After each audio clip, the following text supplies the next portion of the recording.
Get a haircut. Well, whatever, Neil. I still like the stock. All right, guys. It was great having you guys today with us on a Friday. It's gonna be obviously a good one on Monday.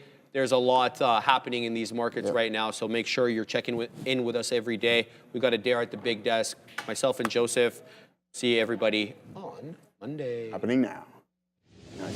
Not happening. Yo, what up, everybody? How's it going, everybody? Thank you for the extra 2 minutes with us, boys. It's not even on. Nice. Welcome back, everybody. Well, I'm gonna do something you don't normally do here, which is start with something that was in the chat from the midday because it needs to be addressed. Shout out to Random Sandals. I don't know if you guys read this already, but when I see a quote like this, that to me is absolute super hot fire. There you go. It's just as simple. If you can't be happy having a cup of coffee, then you won't be happy having a yacht. I mean, that's those types of words. Like, it's like that if whole you think happiness lies in material things, then you are looking at it that problem with the wrong lens. Exactly. Like, there's something to be said. It's like the whole like being comfortable. Like if you're constantly worried about what others think about you and all that other stuff, and like your first thought is, oh my gosh, how do I come off? It just doesn't work, man. Like you can achieve certain levels of types of happiness, but not that good stuff. Although if you want to have the best type of happiness as a trader, then sometimes you have to do what Luke Skywalker did, or what everyone that was doing the trench run did, which is stay on target. Yep. Stay on target. Okay. Because when you look away from that target for a little bit, Obi, no, and I'm not blaming Obi. I'm joking around because we did literally the same thing at the same time, which was stop looking for the reversion in circle and then go to play VWAP on Apple, which by the way was a fail. Which is, not only because Apple broke out, it did obviously, but because CoreWeave broke trend. Clean as you like at 120 and pull back to 112. So anyways, about not having that's just part of the game. It happens every single time, but the market is absolutely flying as we speak. It's crazy. Like that circle is making its pullback up 38% as the market's trying to break out. Right now, I got the eyeballs. It's just range-bound trading inside days for a lot of things, but you've got this potential breakaway on NVIDIA through 143. I mean, Tesla's not doing much of anything. I think that's been an entirely big disappointment. Like, I tried the breakdown in Tesla, which, I'm pretty happy with this because, we got out when we had to, we didn't try to fight it too much, and the real downside potential was obviously huge if we get the follow through on that trade. But ultimately, you get out before you can make a mess of it. But Tesla's not doing a thing. But the market is. You pull up the SPY, pull up the Qs, and you're getting a bit of a breakout. I'll just do this on the ES because I have a channel already drawn. So I'll show you the black chart. There's the channel on the ES and it's breaking. I went over to Uber at VWAP because I liked Uber and put the long on and it's not moving. So that's why when Shreef's like, hey, Neil's in Uber, which is not showing for some reason. And I'm like, yeah, it's not really doing what I want to see. Like early on, good, a couple of scalp trades, and then a couple of shots at VWAP. I think it's doing a decent enough trend back into the upside. I'm not offering until we get to 86 and then higher. But I want to see it do what it did in the morning off these levels. So should be a fun one, everybody. Oh, yeah. This afternoon, it's a Friday, obviously options expiration, the day after all the chaos that we had yesterday. You're only a headline away from anything happening. I mean, I'm watching this market rip right now. I'm like, all right, I was involved in a little bit of an Apple short, as Neil said. Kind of the idea was, okay, VWAP sellers, maybe a downtrend, but a little bit of a try at that VWAP. I might have given it a little too wide, but that's okay. I was like, if I'm wrong up here, I'm really wrong. And guess what? Look at that. I'm definitely really wrong on the short as it's blasting to the upside. They're almost 205s on Apple, and then the SPY as well, coming back into this area that I don't know. I thought in the morning was a little bit of a supply zone. We're pushing back up into that supply zone. Again, my perspective. I don't know if it's anyone else's as well, but 600 area is kind of where we've been selling off from the morning session. Retest as well, strong quadunks. Let's see if we can get past some of these prior resistances as well. That's another thing on my mind. 630s-ish, and then day highs on the spider, sitting at 683. All right, so you know what? It's trying to push that 600 as of right now. You can see both the Nasdaq and the ES pushing up higher. Nasdaq a little bit closer to its highs relative to the ES as well. So other than that, I'm not really watching anything too else other than one more thing, and Neil already talked about this, other than the Circle as well. So I got Apple, SPY, Circle on watch today. Don't really see a lot of anything else, but I know a lot of people are involved in other things relative to their playbook. That's the thing, right? It's like you gotta focus a little bit on what you're good at, what's happening over there. But here's what's gonna happen right now, though. We got Sharif ready with the rundown with the stocks that you guys picked. No, before we go there, he was he was doing the running man heading over to the rundown. Yeah. Straight up. Okay. No, but I know you were alluding to that, but the viewers didn't see him do the running man. So we have to tell everybody, Sharif was literally doing the running man over to the green screen. Yes. Let's go. As we gotta get a camera over there as well, right? Yeah, it would. Sometimes you get like these crazy moments, and you wish you had a camera everywhere. It's not like we don't have 50 million cameras, but that's why Studio 8's going to be amazing, because everyone's on at all times. We'll be more seamlessly switching as we go over to, I don't know, the rundown. We already said it. And maybe SoFi will be on it. Go SoFi. No, you don't have to. It's fine. Running Man Rundown. Welcome, everyone, to the Running Man Rundown, the show where you decide what we talk about every afternoon. Obi in for Sean. The boys are locked and loaded, and they're ready to look at the tickers as decided by you, of course. But the only way to get your tickers up there is to join Joseph and I on the midday show and get into that chat and vote for your favorite tickers every day. You got to be a subscriber to vote and chat, so make sure you're liking, subscribing, and sharing.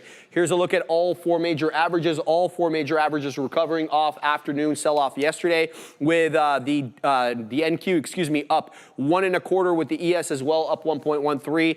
The Russell 2000 doing quite well up here, 1 1/3, and the Dow 1%, but the strongest performer of the four major averages. Here's a look at TSLA, barely above that $300 mark. It was a bit of a resistance level, at least midday.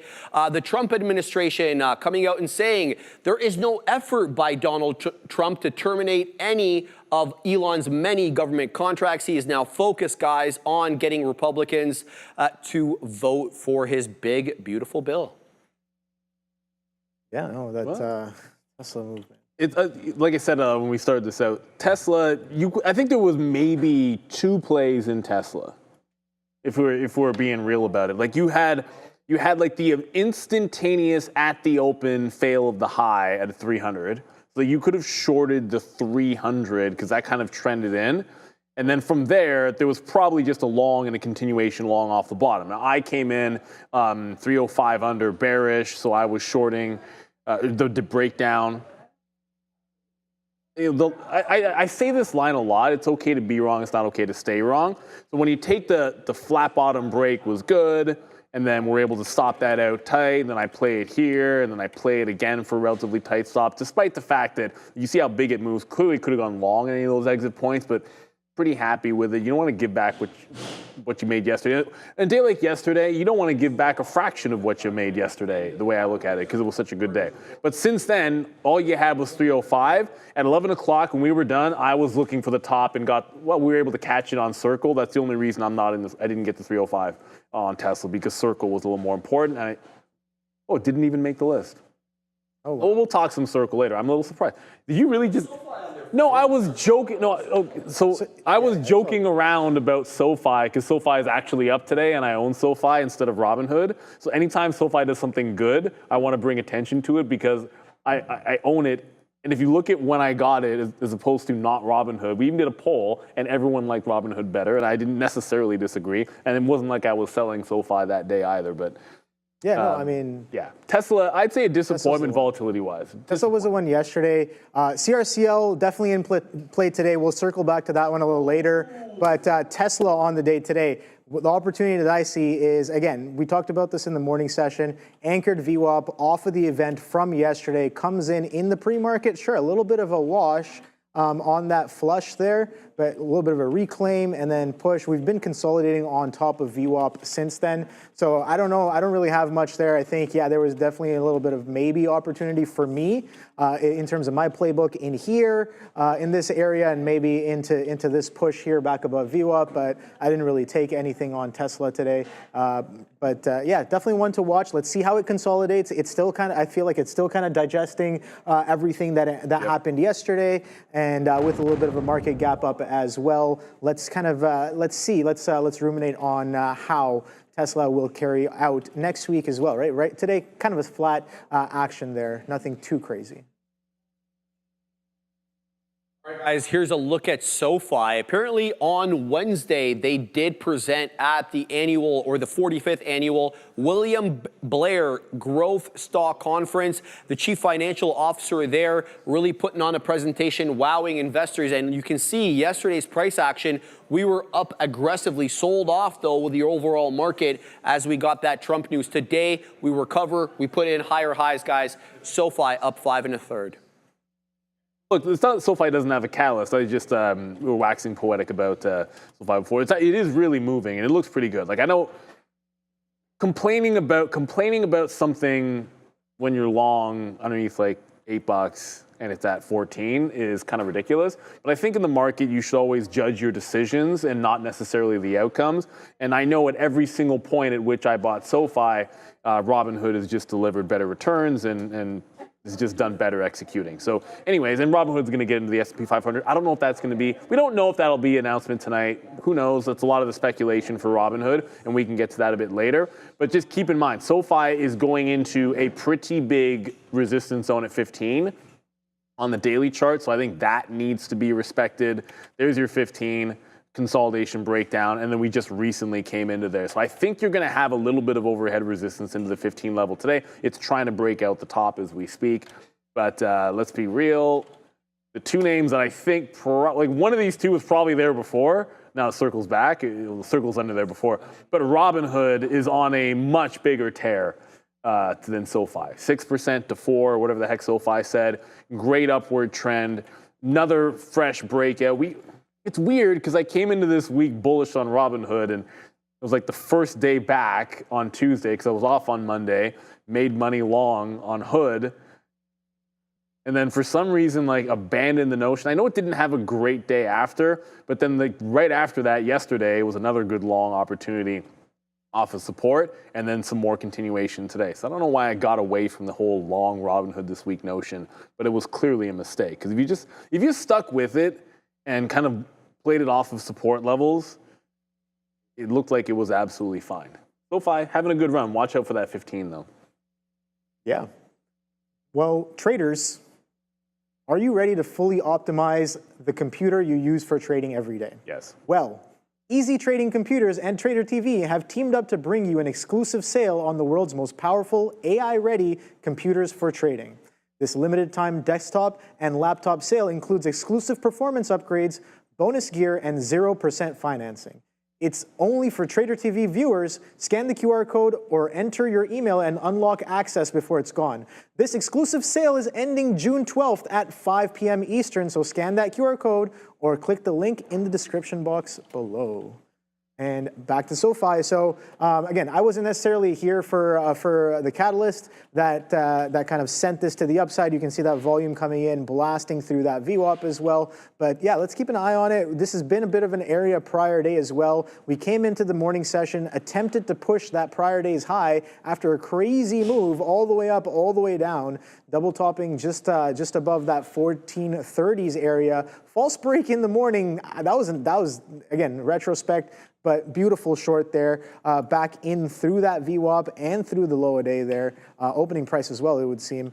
What a reversion back in, and yeah, maybe a little sweaty participants here from the morning session. I don't know if you're still holding on, but this is a bit of a push and a squeeze back to the upside off of a catalyst on SoFi. So yeah, I'm gonna have this one on watch going into the end of the day session here. Maybe we get a stronger move. Let's go to a higher time frame real quickly and kind of see what else we might have in store for us if we continue to push a little higher. 1478, a little bit of a high from May 14th. earlier this year. So yeah, there we go. We got some levels defined. If we start to continue and push a little bit higher, let's see if we can get to some of those places that acted as resistance in the past. Circle continues to be well received by the market, guys. Big move up yesterday, but it did close below $100 today. That's a distant memory. Yet another 37.75%, guys. Kathy Wood involved in this, commenting about the IPO, saying it was a wonderfully received one.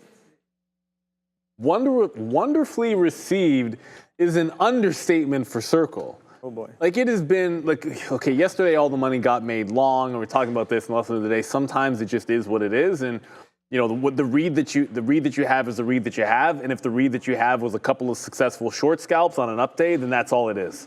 So that, and I know it's weird to have had like ultimately like $10, $15, $20, $25 winners yesterday, and you have like most people probably their best day of the quarter or whatever it might be on an individual stock. For a lot of people, that's what the IPO was, and I can't say that's not true of myself as well, and then not go long.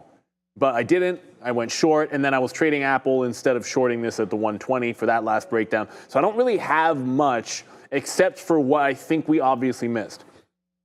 There is not much price action when you have an IPO, so you want to consider the most obvious things out there, because that's all you've got going for you. And if you looked at it yesterday, the most obvious reference price was instantly either when it opened or the first halt, which held as support twice. Okay, so that's working. Then look at some of these highs. There's the high at 104. We'll come back to that later.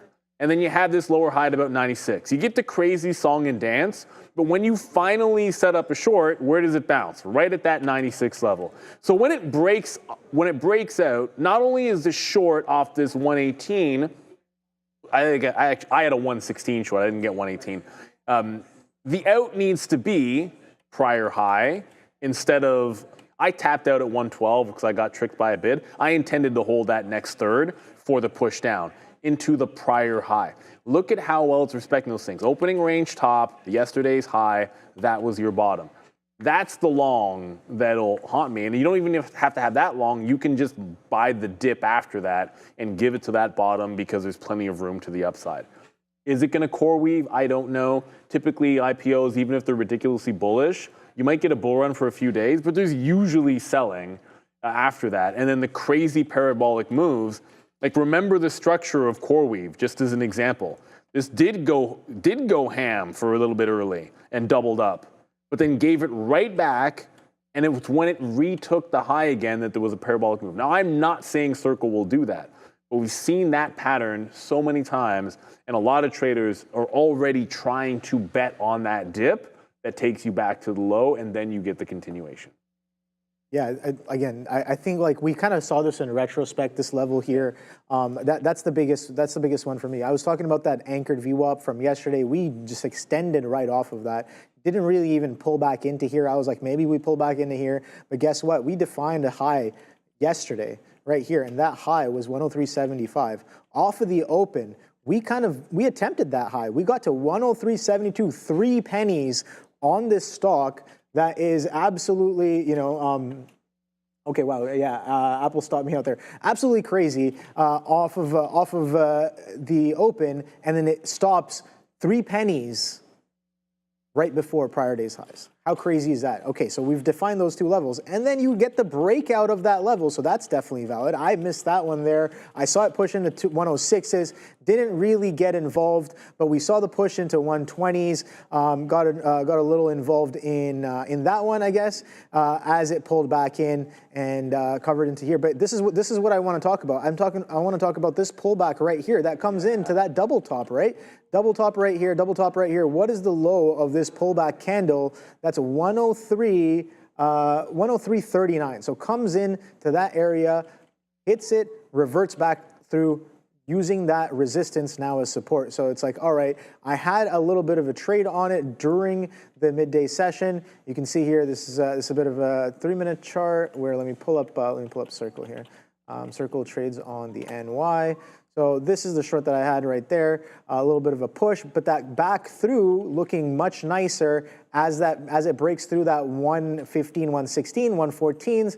I covered everything in and around 110s, but again, I got to be a little bit more patient and wait for some of those prior levels to come in and wait for the bid to actually show me that, okay, we're going to buy now. That comes in off of VWAP and off of that double top from before. So absolutely great opportunities, both long and short on this name today, still trending to the upside, still extended off of that first opening day anchored VWAP. So this one will definitely continue to be on watch, I would say, going into a good part of next week.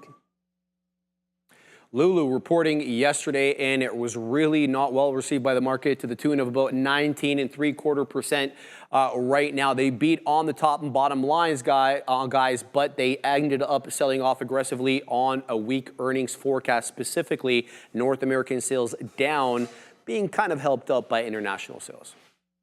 Yeah, it's not good for Lulu. At least it never made a fresh low in here, so the initial reaction is not too bad. Let's go higher time frame first. So let's do it right here instead of talking about what you could have done at the open. Really, I was anticipating if it had gone down into like underneath 250 that this was going to be a buy zone. It never really tested it. So I think you one day good, but I'm not completely convinced that you're out of the woods and you aren't headed down for another test. We've seen this story before that when it starts to go bad for Lululemon, regardless of where it ends up holding, it can tend to have some continuation. And right at these price levels too. Like the last time it failed from 340, it got all the way, it got $100 down. So why not think it couldn't stair step down there again? So I'm not like I wouldn't be a buyer there. I'll pull up a weekly there as well for you. We were talking about PanW versus CrowdStrike this afternoon during lunchtime. I'll be myself. But like on the weekly, yeah. So this is why I think we're headed for a test of it. It's too big of a level, and the last time we got there, when we failed almost exactly the same type of candle on the weekly to initiate the move, failing 340, and it pretty much went 2 weeks down, got to 240, then held around 250. That makes a lot of sense to me, so I think you got to be patient with Lululemon. At the open, there was a chance to do something that I know I don't do, but if you like mean reversions and trend breaks, you can have it trend, something with a catalyst, like earnings, or maybe in the morning it had news or something like that.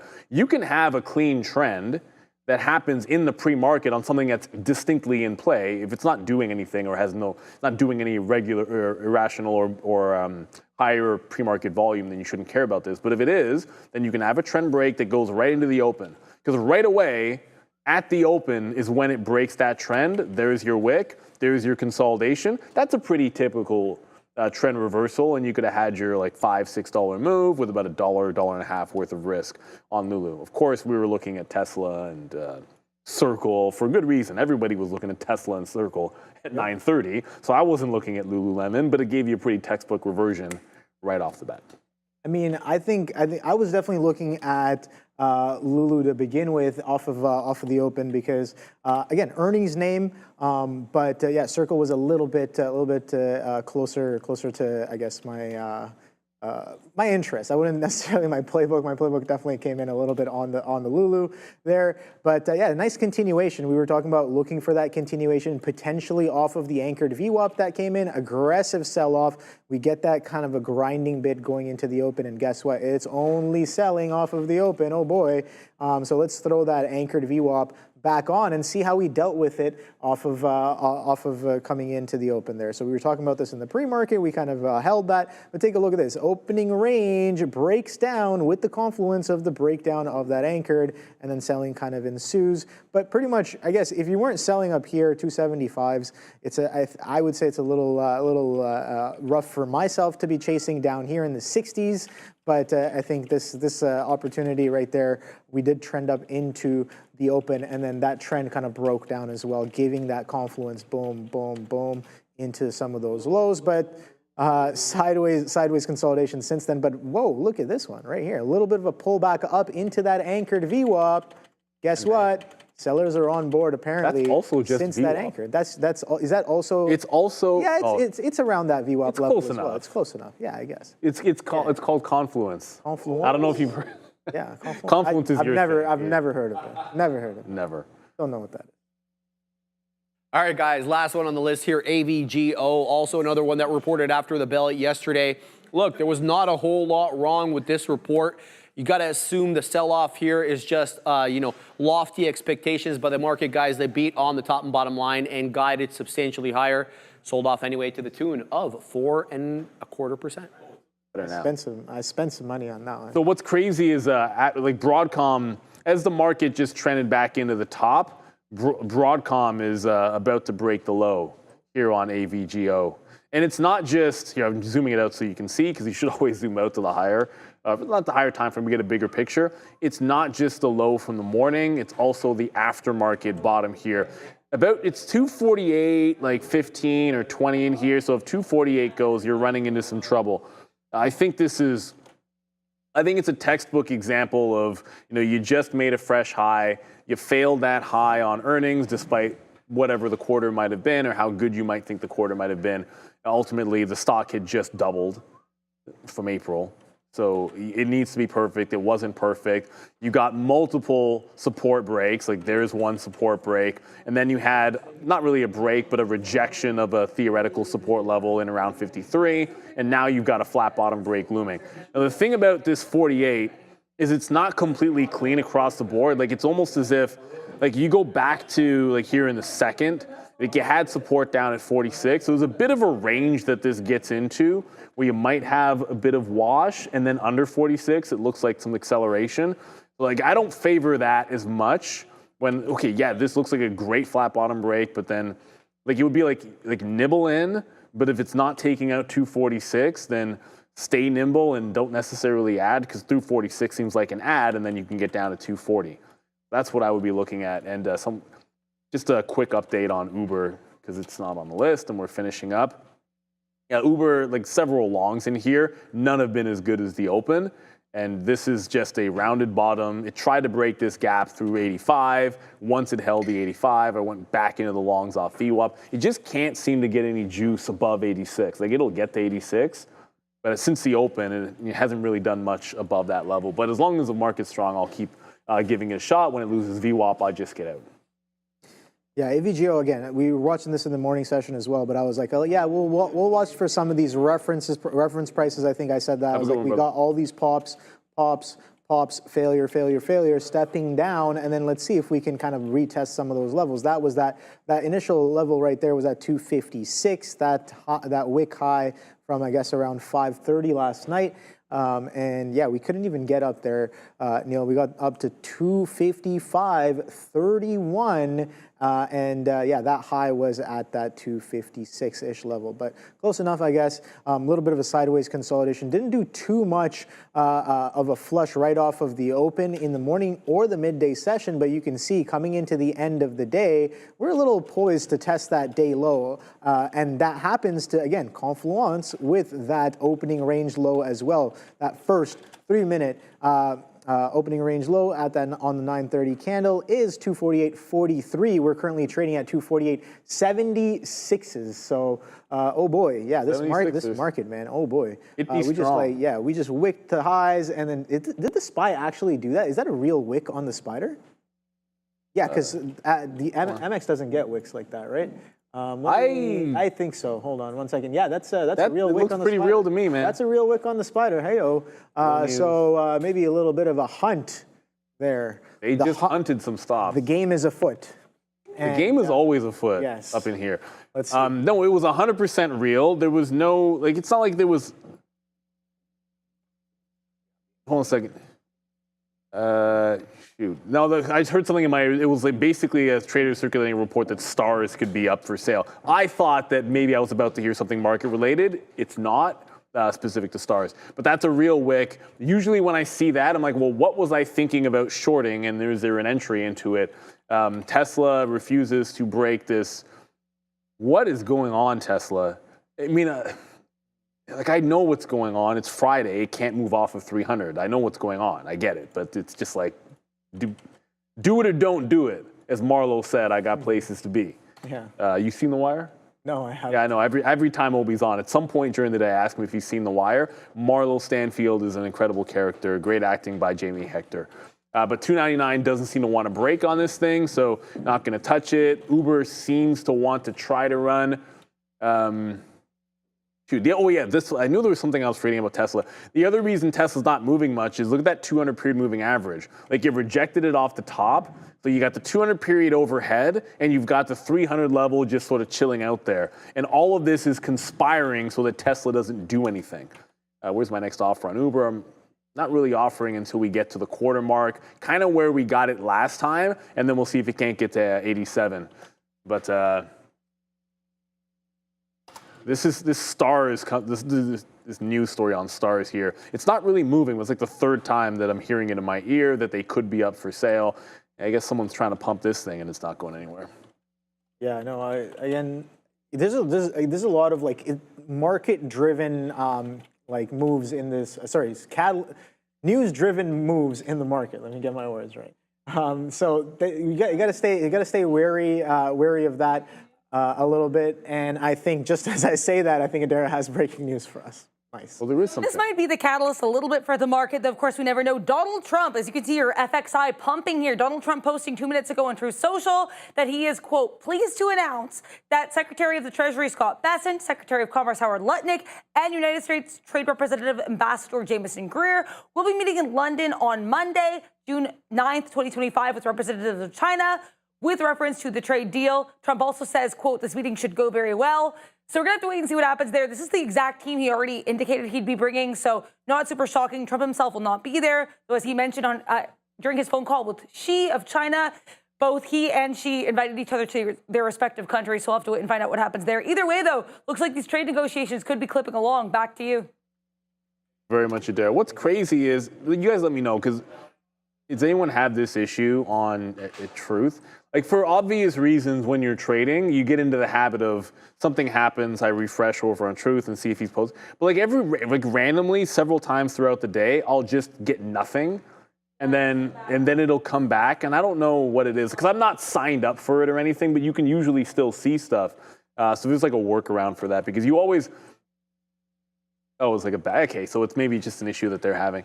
But at the end of the day, like I think it's a situation where you want to make sure you have your ear to the ground. You're in the right spot because that's why we have. I mean, Adair does a fantastic job of making sure we get everything and get it right, and that's very important. Someone just mentioned, and I should have maybe been on this at VWAP on Meta. If you're wondering, like, what's with the one single trade on Meta, stick to what you know.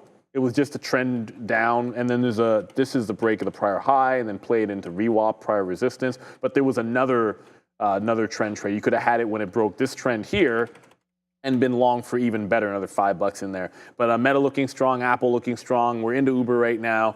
Ichimo Cloud Surfer, sign up, do it for the team. You know what? First of all, all I would be there for is to get news updates, right, for the show because you're trading. And I've never really had this issue too much before. And if all I have to do is, if I have to sign up to then not have that issue, look, it's a resource. And as far as I'm concerned, when you're a trader, you want quality resources. And hopefully we're a quality resource for everybody else because that's what our intention is to be. And yeah, we'll see what happens there. There was something else I wanted to get to.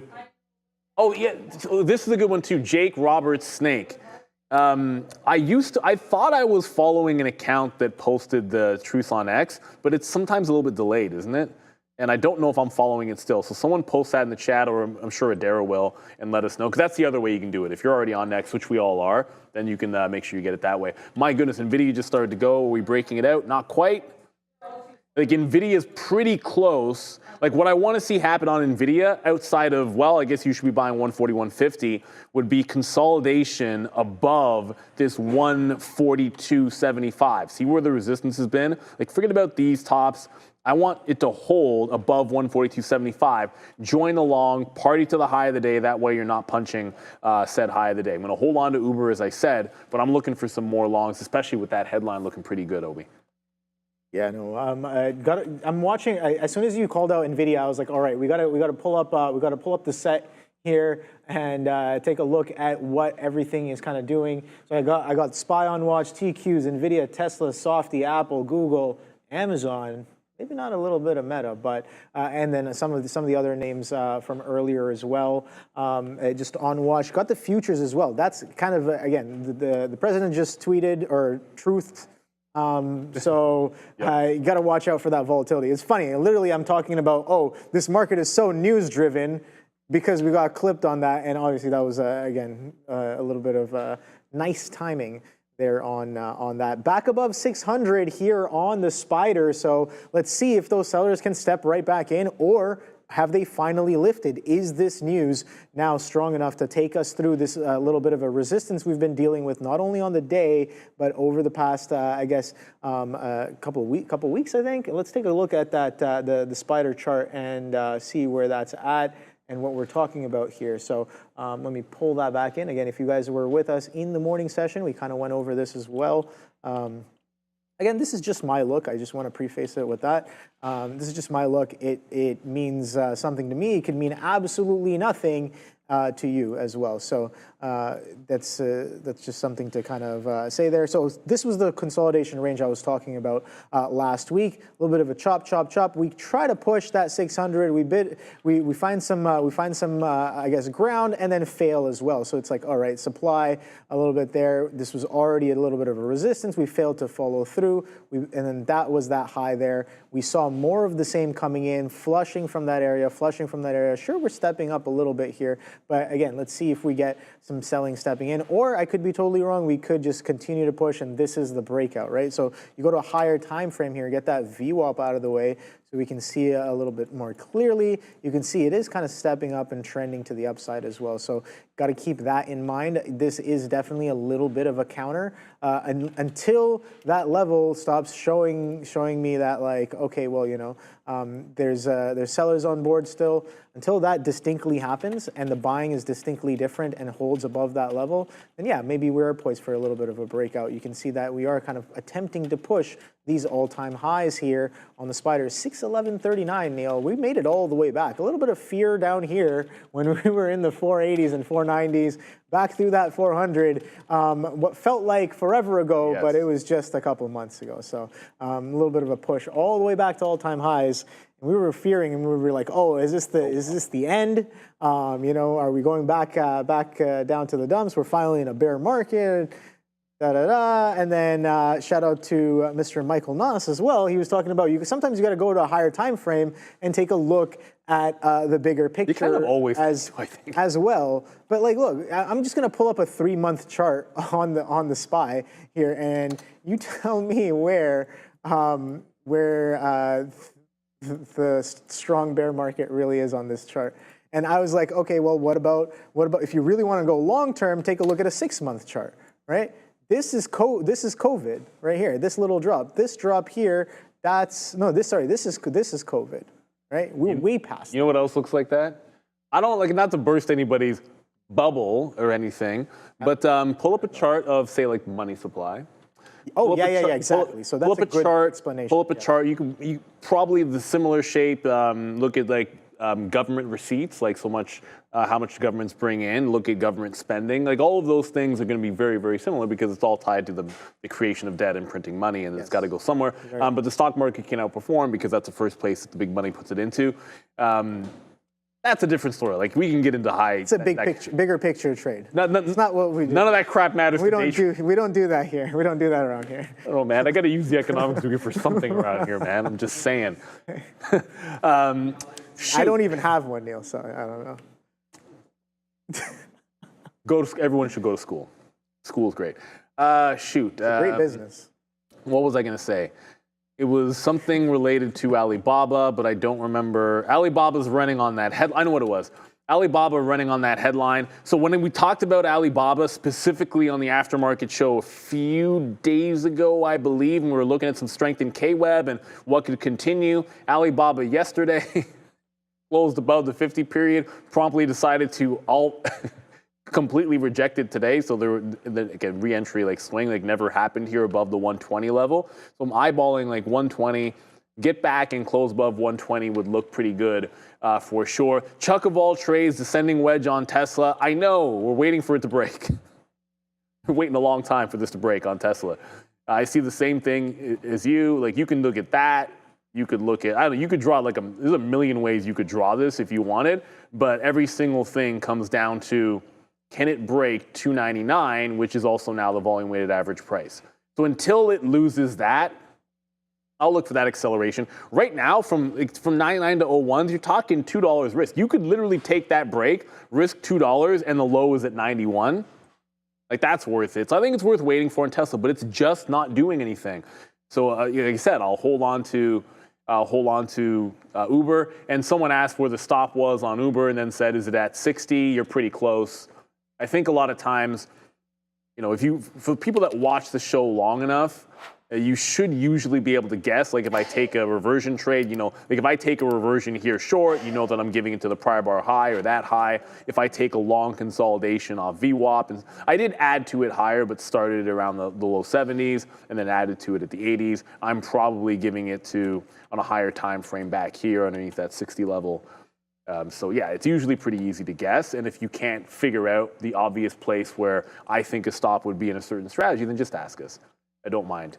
Saying like no one's gonna hunt our stops because we're telling you guys out live. Mark the Realtor, Tesla next week 400. This is the second time someone has said this today. I hope so, but I said this candidly yesterday, and I elected not to sell more, but I sold the second third of my 220 swing.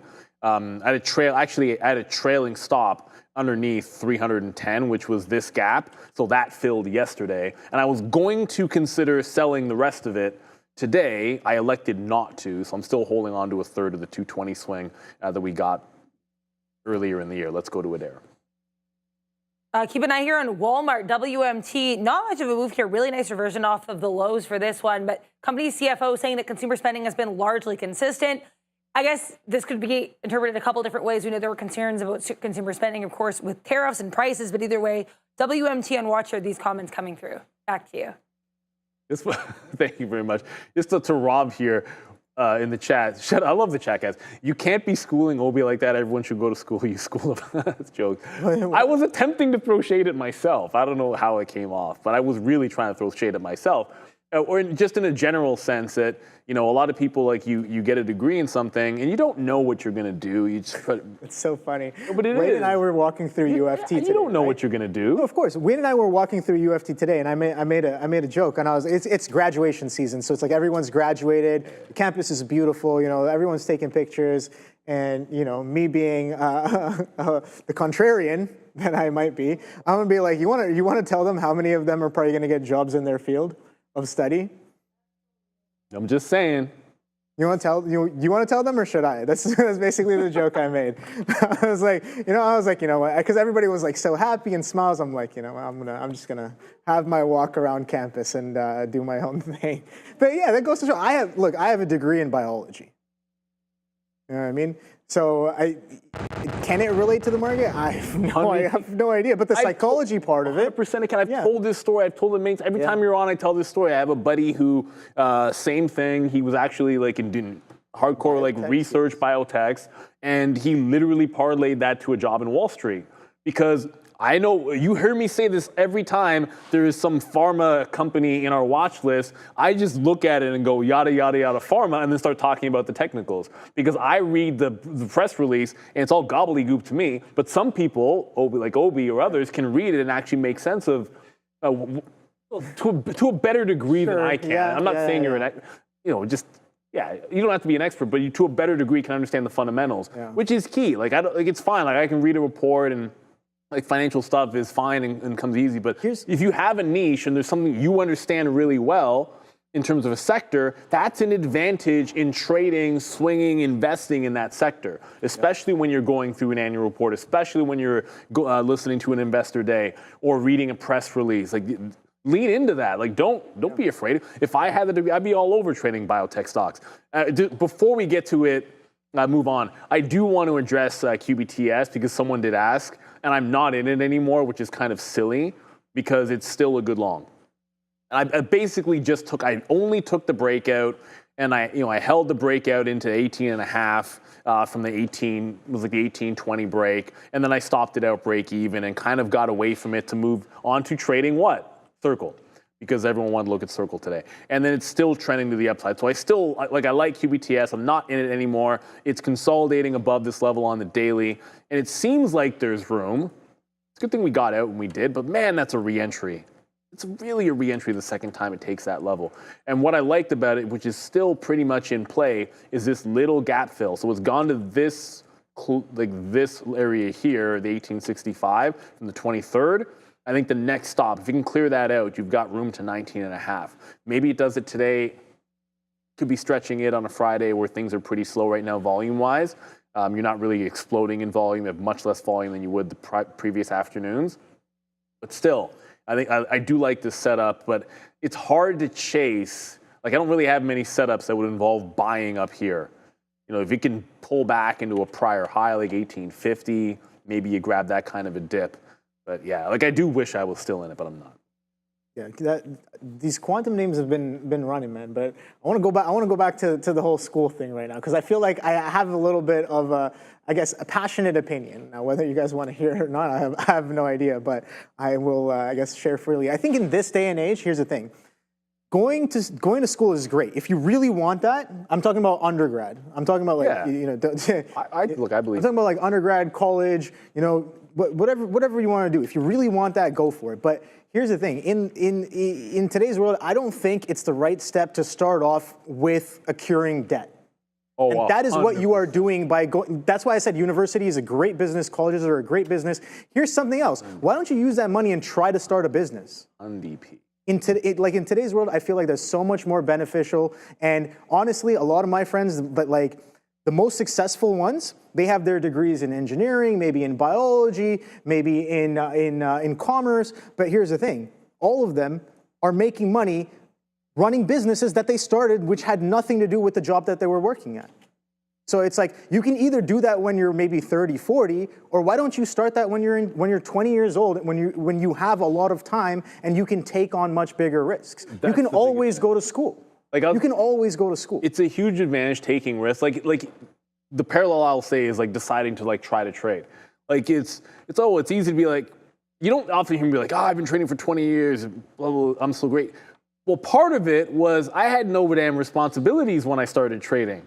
I was living at home and I didn't have, I didn't have a mortgage, any of that nonsense. So this market is doing nothing. Hold on a second. I'm just going to go over to Uber. Uber is going back into the volume weighted average price here. So I don't know that I want to move the stop. I might bring it up a little bit, but that's starting to come down, and QBTS is coming down as well. So considering whether I want to move the stop, and I might just go ahead and do that because we're not getting the acceleration we want. We're just going to tighten it up a little bit so that I'm risking less. If we only ever got 15, 20 cents, then I want to tighten that up and see if we can't lose a little bit less than that. To finish that thought is like for trading, which is another perfect example of that. Yeah. It's a business. It is like starting a business. Yeah, for sure. And when you do it, if you do it at a point where you don't have as much pressure on you if you fail, that allows you to give it the time to make it work. And for most people that don't have that as an option, then understand how viable it can be as like a side hustle, as your second source of income, which is to me, those are the two ways that I have seen traders be successful. It's either you started at a point or maybe you just have a bunch of money and I don't know, you could get money from somewhere, or maybe you inherited it. Money trees. And that way you have a big bankroll to start with. Fine, that's one way. The real way that most people, you don't have a lot of responsibilities, you start young, or you do it as a successful side gig and maybe you can grow from there. But thinking it's going to be easy another way is difficult. And going into a bunch of debt to start out, I always wanted to go to the States for school. And obviously, it's a lot more expensive for Canadians to go to university in the States. And I remember like a couple of times when I had opportunities. One was to transfer down south, and other was when at a high school, and I had no full scholarship offers.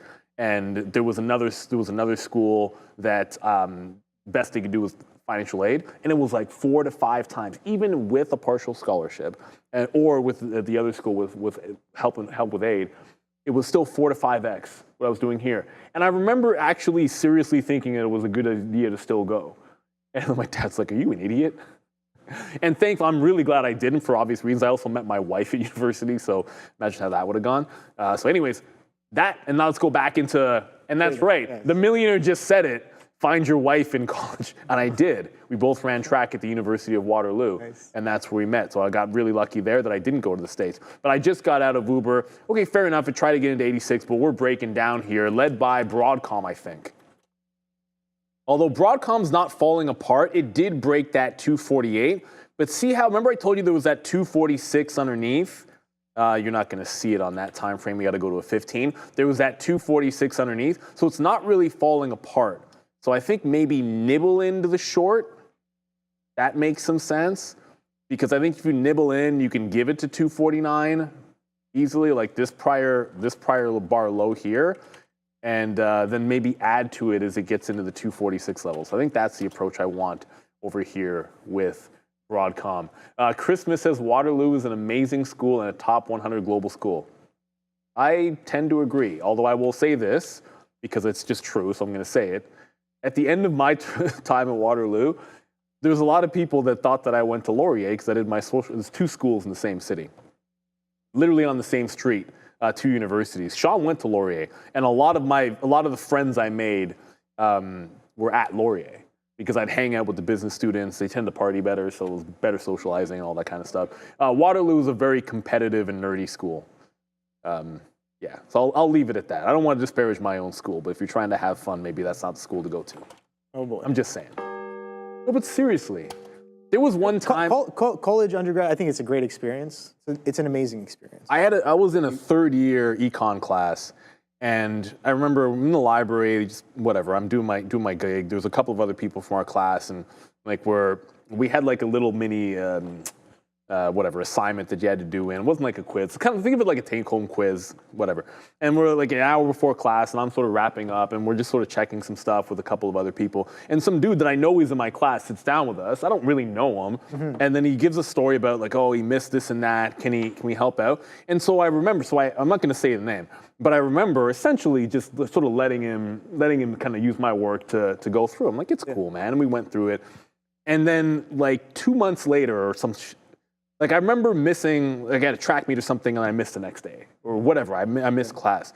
And I'm in the library, I see the same dude. I'm like, yo, man, did you get the notes from blah, blah, blah? And he packs them and no, sorry, and he walks away. I'm just like, what? I'm like, okay. I'm like, that's how it is. Okay, so it's all good so you can use my work, but the second I want to just get the notes from the class, I didn't know the guy, but like, yeah. And that's when I learned how competitive that school was. And I'm like, that crap wouldn't happen at Laurier. Because people are, it's just better peoples. Anyways. Yeah. I'm just saying. That's a big no-no to me. It's funny how that... Because that was just like, okay, like whatever, man. I'll never forget that face or name. I'm just saying. Not a lot will get me worked up. I mean, literally getting worked up now even thinking about it. Because it really bothers me. That's definitely irritating. But, I mean, I guess you kind of observe the character of the person there. Yep. I think that was... Yep. That was, I guess, valuable to you. You know who you are. In some way, exactly. You know who you are. I have no idea who you are, but Neil knows who you are.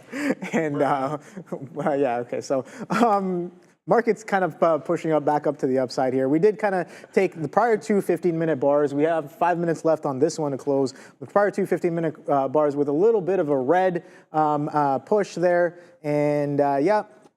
Kind of coming back up into the bid, and that's what Apple's doing as well. I've been kind of trying a little bit stubborn, I would say, multiple times at this. A little bit for the short, kind of coming into back to highs there. But the fact of the matter is, the long came in, I think, down here, and we've been kind of trending long since, or trending off the lows since about 1 o'clock, right? So 1 o'clock, almost 3, almost for the past 2 hours, for the majority of the past 2 hours, we've been just trending up on this here said market. So let's see what other tickers are continuously pushing up as well. Amazon, oh boy, Amazon's about to break its day high. As well. So Amazon kind of running for its... As I short the low on Broadcom. Here, so look at that right there. 213.70 is the high. We're trading 55s right now, only a few pennies away. 60s now trading softy, not as far away, but sorry, not as close, but it is not far away from VWAP is what I was trying to say right there. So sideways consolidation on SoFi, nothing too crazy on that one just yet. Amazon is the one with some acceleration, and so is Apple as well. I know I'm short this name, but I can't deny how strong it is. I do understand, and I'm well aware of the counter that I'm trying to pull here, and I'm likely to get stopped out as well, right? So SPY, we can take a look at that one. We talked about that 600, and oh boy, a little bit of a push back down off of a test of what is that 664 on that prior 15-minute candle here on the spider there. We're kind of pushing back up.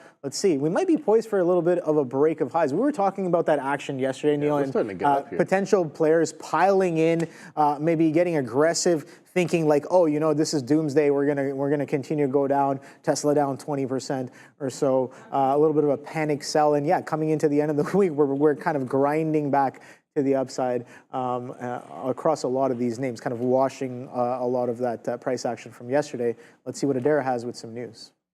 Just be aware here, this is RKT. Now, if you've looked on social media, you'll know that Citron Research, this is the same group led by Andrew Left that was shorting GameStop during the meme craze and also during last year. Regardless, Citron Research has been involved in Rocket, and they've been posting about it really heavily.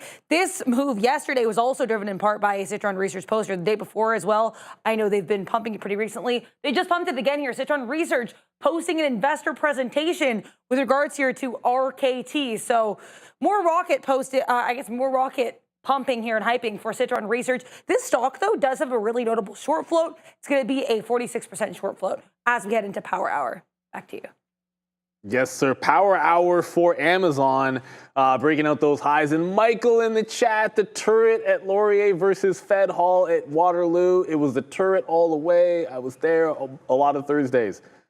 A lot of Thursdays at the turret. That was the spot. Also the Rev. If you're from the area, the Rev was the other good club there. I won't tell the story, but it's always good if you know some of the bouncers from the football team. If you find yourself in certain situations at the club, which at the Rev I knew a couple of dudes, which always helped. So consolidation, literally at the low of the day as the market's at the high, which sometimes you got to consider that. So Broadcom, okay, like I still like it to 46, but inside this like 48 to 47 range, it just took some out, and then we'll wait for the 46 push.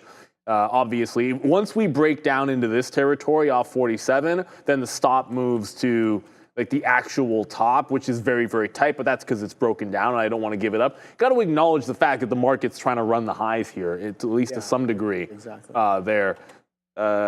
Also, too, like Hertz Scrambler, this is I can't believe I haven't looked at this stock today.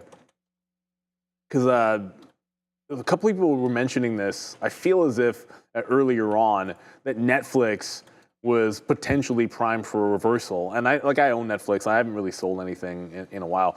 But it could be another one of those, like look at this double top. Let's just keep it simple.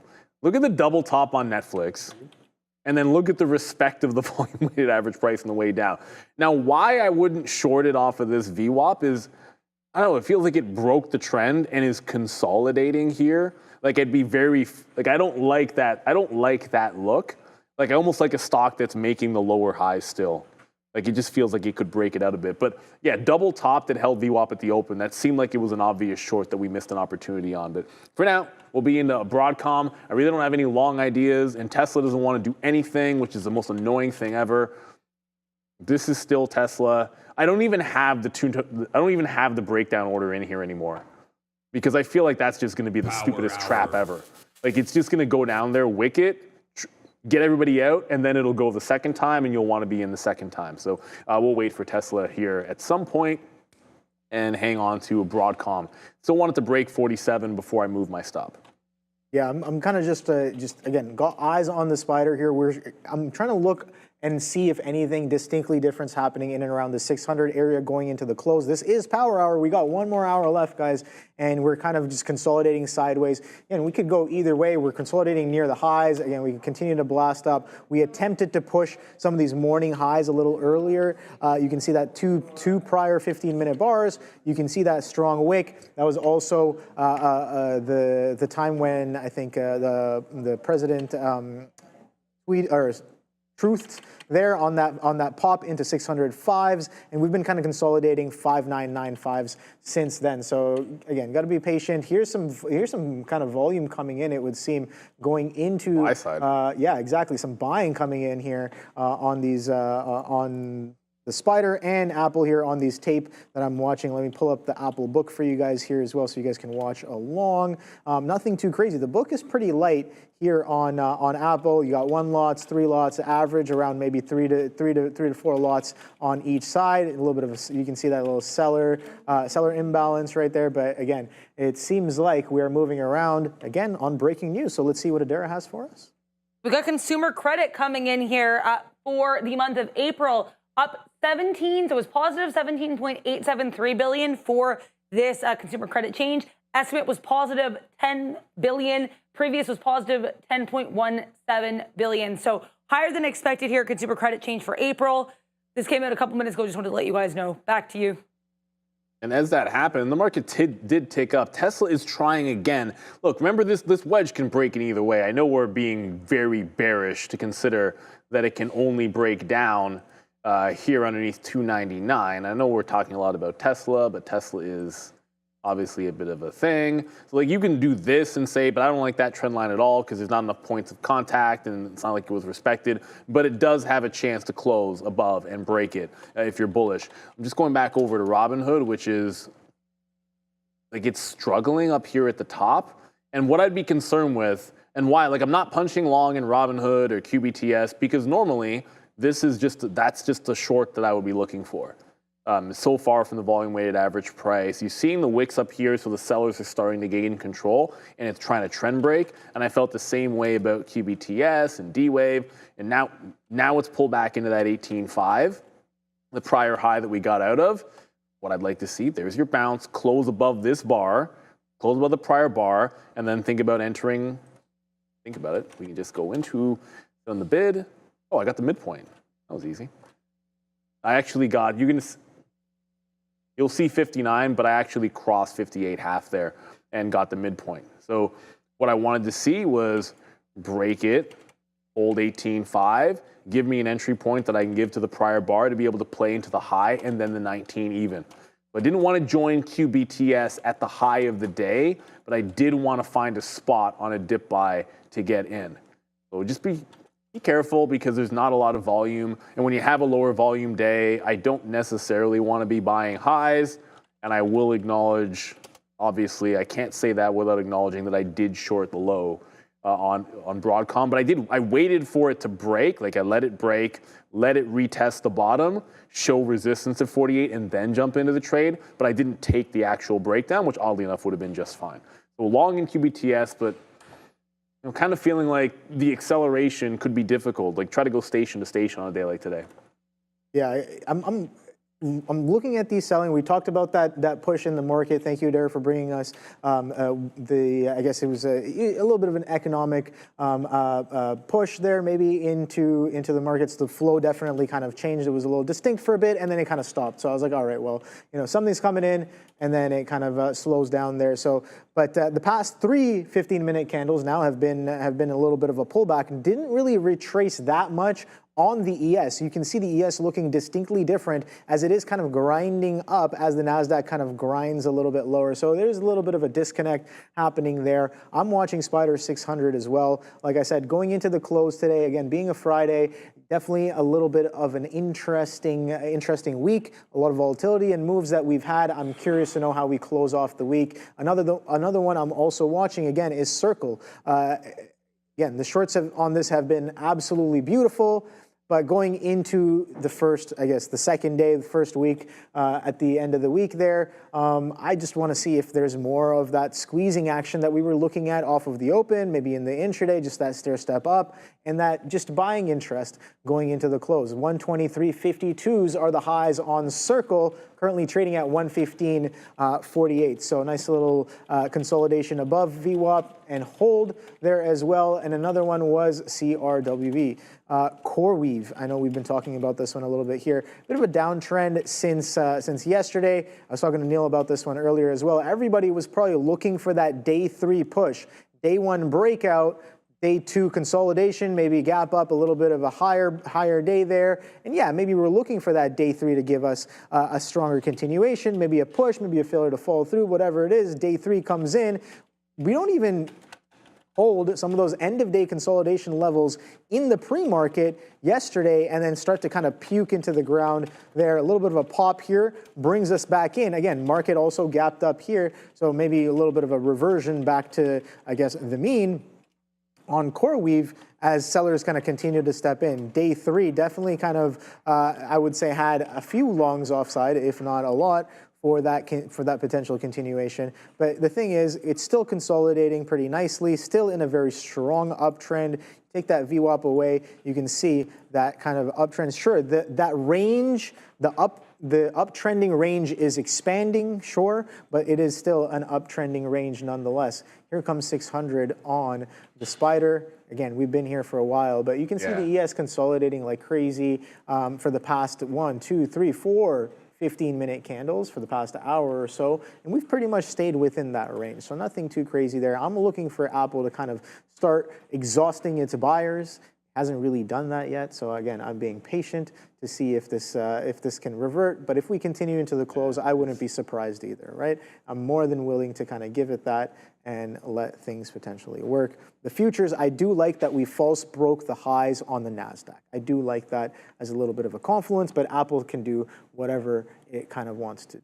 So. It's like a close basketball game in the fourth. Like, it's just like the lead change goes back and forth. So like the SPY breaks resistance, breaks over, breaks under, back and over, and there just isn't a distinct direction. Like what you want to try to, the reason like win, lose, or draw, why I'm in QBTS and AVGO is I wanted to find things that are looking better. Now granted, I would argue like QBTS is doing the same, not moving as much, but hey, look, it gave you a dip into a prior high on a pretty solid upward trend. And at least Broadcom is doing something that the market isn't doing. Like win, lose, or draw, it is breaking down. And I acknowledge in the chat, because Frank was like, oh, thanks, got a little bit of a scalp trade. The thing is, it's a better trade here, obviously, at 249. Like 249, I'll use to steal a term from Obi, you're taking inventory into the break of the low of the day at a key point that it's consolidating where your risk was actually 50 cents to take that trade there instead of taking it off of 248, where either you're risking way more to get less or you're having a very tight stop for a stock like this, like 30 cents.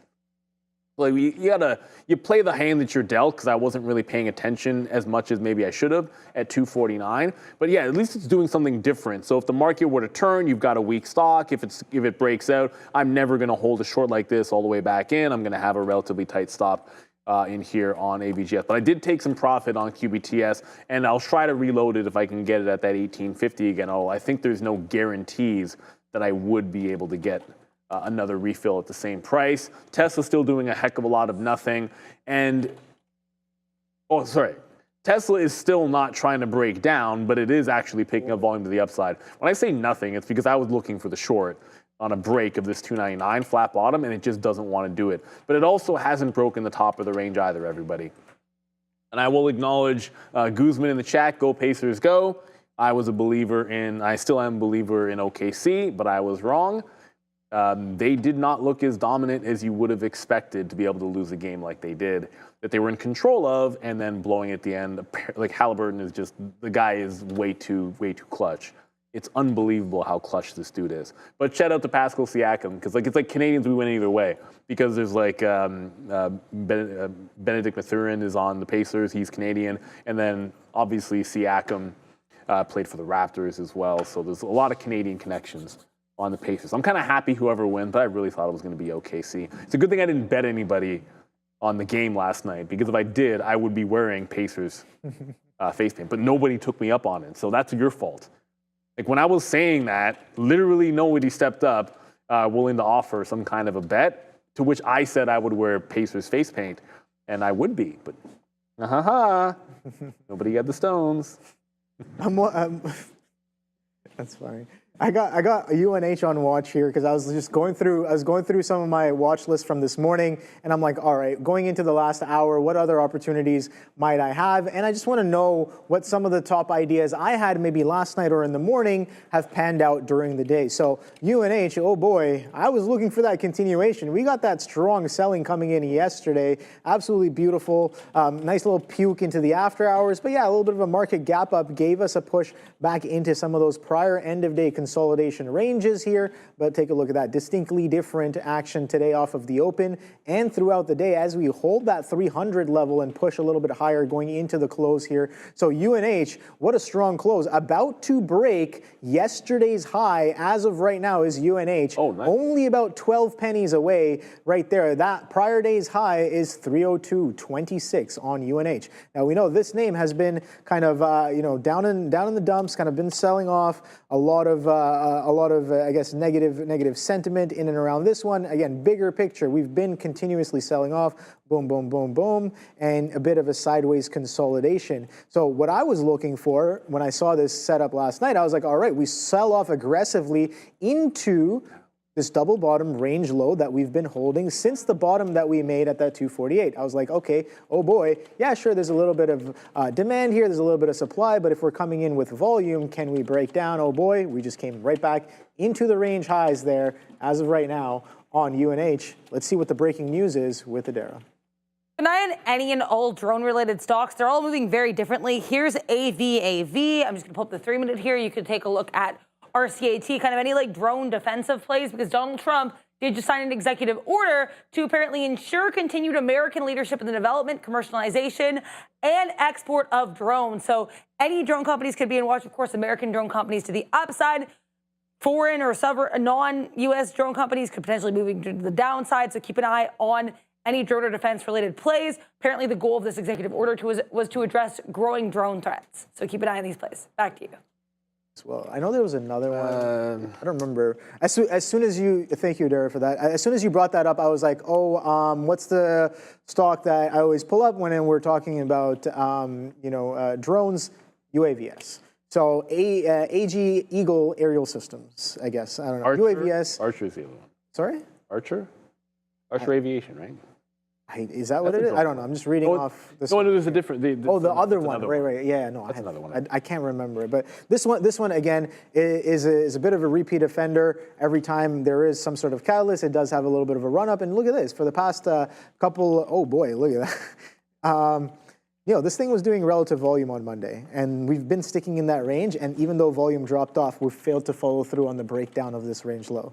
On UAVs, breakout next week. This could be setting up. We know small caps have been running a little bit hot here, and yeah, we know again being a repeat offender of what it's been capable of doing in the past. Boom, boom, boom. You can see that action there. Sure, we've gone through splits. Sure, the swing shorts on these are absolutely mint, but when it starts to kind of catch a base and starts winding up again, definitely one to keep an eye out for. I don't necessarily day trade these, but one's definitely to keep an eye out for as they kind of wind up and build up potentially for another run there. Oh boy, so we did break prior bar low on the 15-minute on Apple. Alphabet's kind of trying to turn. Softy's holding VWAP. I like that. Look at that nice, beautiful hold on Softy. Softy's also been in a very, very nice trend since earnings. Have you seen this Softy chart, Neil? Oh, I have. Look at that. Earnings, boom. Nice, slow, grinding bid. That earnings reference, kind of a pullback low, was at 415. We kind of reclaim on that 420, oh boy, and then continue to grind all the way up. 473s currently. So Softy 500. Always buy 420. I mean, I learned that during the COVID days. If 420 is a setup for trade, consider it confluence. Like it has to be a setup though. Like there needs to be a reason. I feel like there are enough bros that have trickled into the finance scene where this price has become a level. It's not nonsense. I mean, when you see it happen, you can't deny it. Come on, crazy. Sometimes I like. If a small capper has like a typical like double top setup or whatever, like an ascending wedge, and the top is 420, you're punching 421. I'm just like we joke around about that, but I also feel like we do it as well. No joke. We really do, because sometimes those levels matter. However, we've now had 1, 2, 3, 4, 5, 6 straight very small red candles on the Nasdaq. Oh, wait a minute, we count that wrong. Neil can't count. That's me. 5. But like they're very, very small, but it's like a gentle downward trend. So as you could obviously tell, like Broadcom is slowly sliding down for me. I just reloaded QBTS off of the same low, see if we can't play back into the high, but that's now making lower highs. So I don't know that I'd want a third reload unless it starts making higher lows in here. Just trying to be a little bit proactive. I mean, Robinhood's still not really breaking down. Like, there's no breakdown here in Robinhood. Like, it's challenging the top end of this gentle trend. But, like, keep in mind, this has broken trend before and done nothing for you.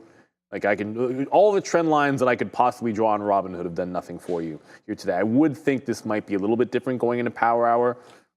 There's a good part of me that wants to short this. The problem with this is I prefer shorts like this if there's, like, an overhead level that you're working off of.